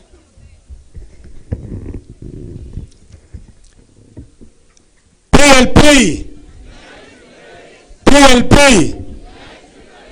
Jina langu ni Mawadhe, mbunge wa Embakasi Kusini hapa Nairobi.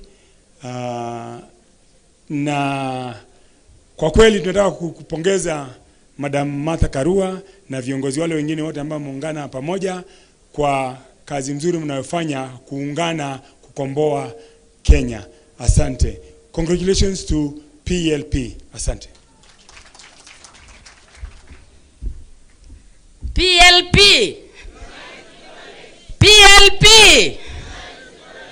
To Her Excellency the Chief Guest today, Mother Karua, all excellencies, all protocols observed.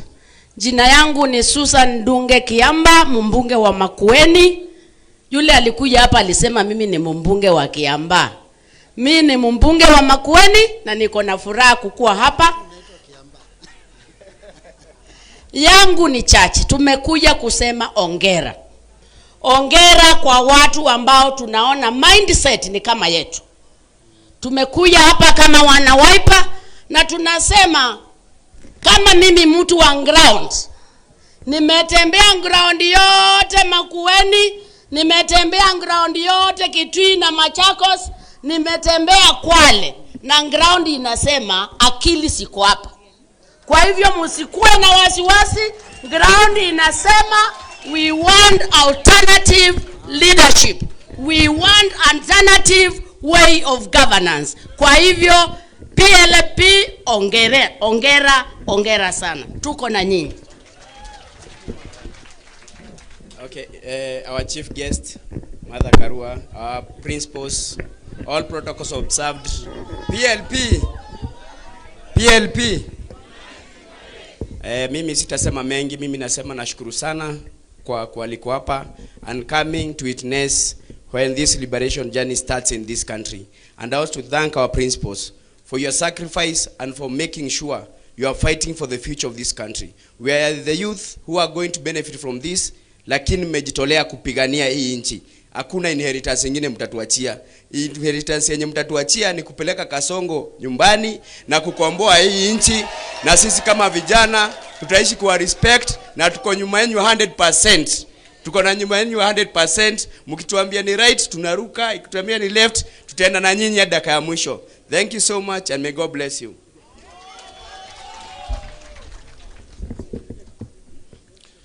Yeah, to our host and the party leader of PLP, Honorable Mother Karua, and all the other leaders, party leaders who are here, and invited guests, the members who are PLP.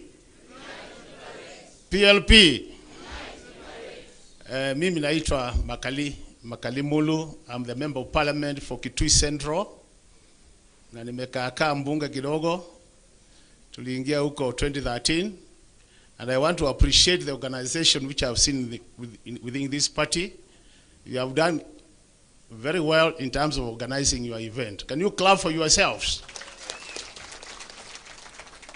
Nitasema tu jambo moja. Our party leaders, you are all here. We respect you. And Kenyans are looking upon you to liberate the country.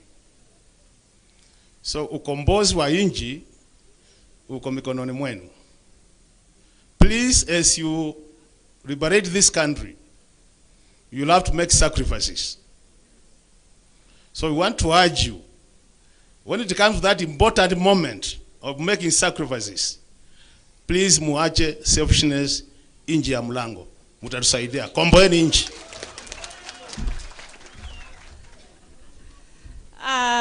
Our chief guests, the Honorable Mother Karua, all party leaders present, PLP, Wiper. Kwa majina naitwa Irene Kasalu. Mimi ni women rep wa Kitui County, and I'm very happy to witness this special occasion. Mama, we are proud of you. We have seen you fight for true governance of this country. We have seen you eat, drink, and maybe even bath tear gas to see this country liberated. And as women of this country, we are proud of you. We ask our leaders to be united. Kasongo lazima aende. Kasongo lazima afanye nini? We want to witness the rebirth of this country with Ruto out of it. Mungu awabariki. God is good and all the time. PLP. Kwa jina ni Joyce Kamene Kasimbi, Machakos County Member of Parliament, and I'm very pleased to be here today. Her Excellency, hongera sana. We are proud when you see you there, seated with the other excellencies. As a woman there, you represent the women fraternity. Keep it on and move it on. My biggest prayer today is,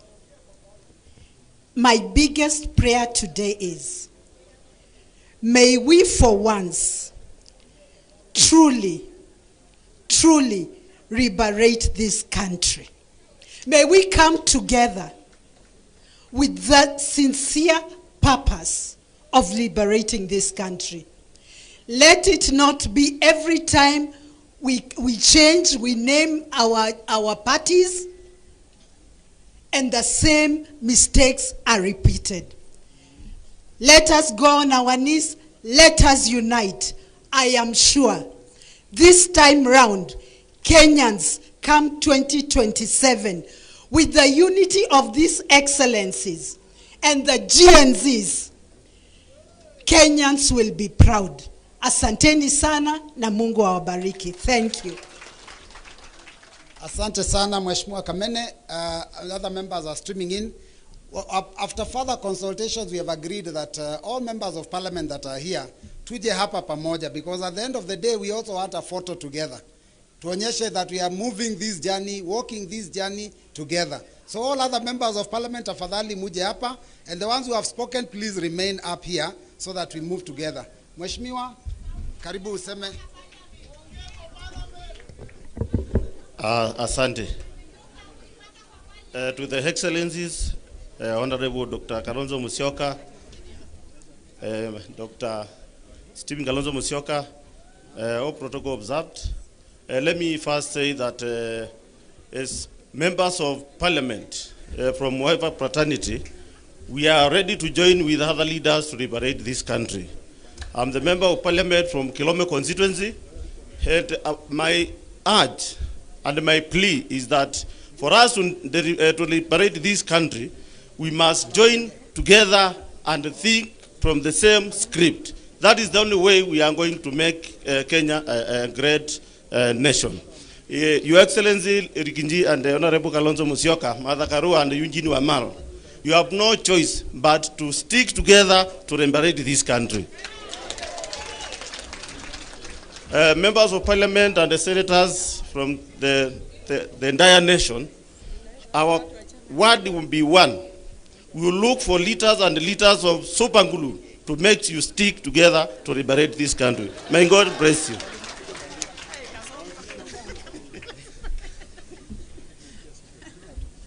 Mungu ni mwema na kila wakati. God is good and all the time. My name is Robert Basil, Yata Member of Parliament, and I'm happy to see all the excellencies here. I think this journey has just begun. Unaona the way Trump issued executive orders, it is the same way we are going to do in 2027. Kasongo lazima afanye nini? Aende nyumbani. We need someone who is going to repeal SHA, SHIF to NHIF. Those with the pay slips, saizi hakuna chochote. So we have to make sure all those taxations are dropped. Mambo ya affordable housing is a scam. Hiyo lazima ifanye nini? Iondolewe. Wangapi wanasimama na sisi? Basi wacha tuendelee. Asante sana. Your Excellencies, and in a special way, my elder sister, Mother Karua, congratulations. All protocols observed. Mimi naitwa Wanjiko Mohia. Kutoka Kipipiri, mahali siku moja tuliojesha Moi pilipili. Na raudi hii tumesema Kasongo hapati hata agent in Nyandarua County. Mko tayari kumunyima agents? Thank you very much. We are here to support you, and we are saying Kenya will be liberated by you and me by saying no to abductions, no to corruption, no to overtaxation, no to betrayal. God bless you.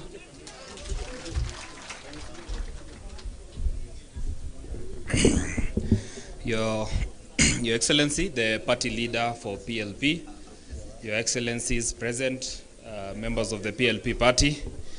Kwa majina mimi naitwa Ngogoyo, ama Onesmus, mbunge kutoka Kajiado North constituency. Na asante sana. And I ascribe to a Munyoro movement. Hapo ndio nyumbani. To Mother Karua, pongezi sana. And like we agreed during the launch of the DAP party, nimeangalia kwa Google nikiwa hapa, the shortest route to Sugoi, usipitie Maemahio na usipitie Nyahururu, enda straight mpaka Nakuru, teremka mpaka Eldoret. Hiyo ndio njia rahisi ya kupeleka mtu Sugo. And for the excellencies present, we are looking for the shortest route ya Ruto kuenda Sugoi. And that is why we are here today. So we congratulate you. And like Ruto has chosen many friends like the Janjaweed, Wakora wa Wash, watu wengi. We have also chosen good friends like Mother Karua, like Wamalwa, like Kalonzo Musyoka. And of course, led by our leader, Rigathi Gachagua. Asanteni sana.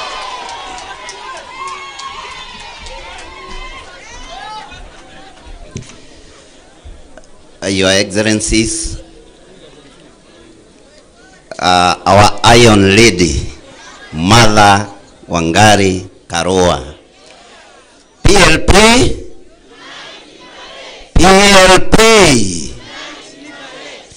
Your Excellencies, tuko na furaha kuwa pamoja hapa. Na kama vile mnavyojua, Subaru zote zimetumwa kwangu.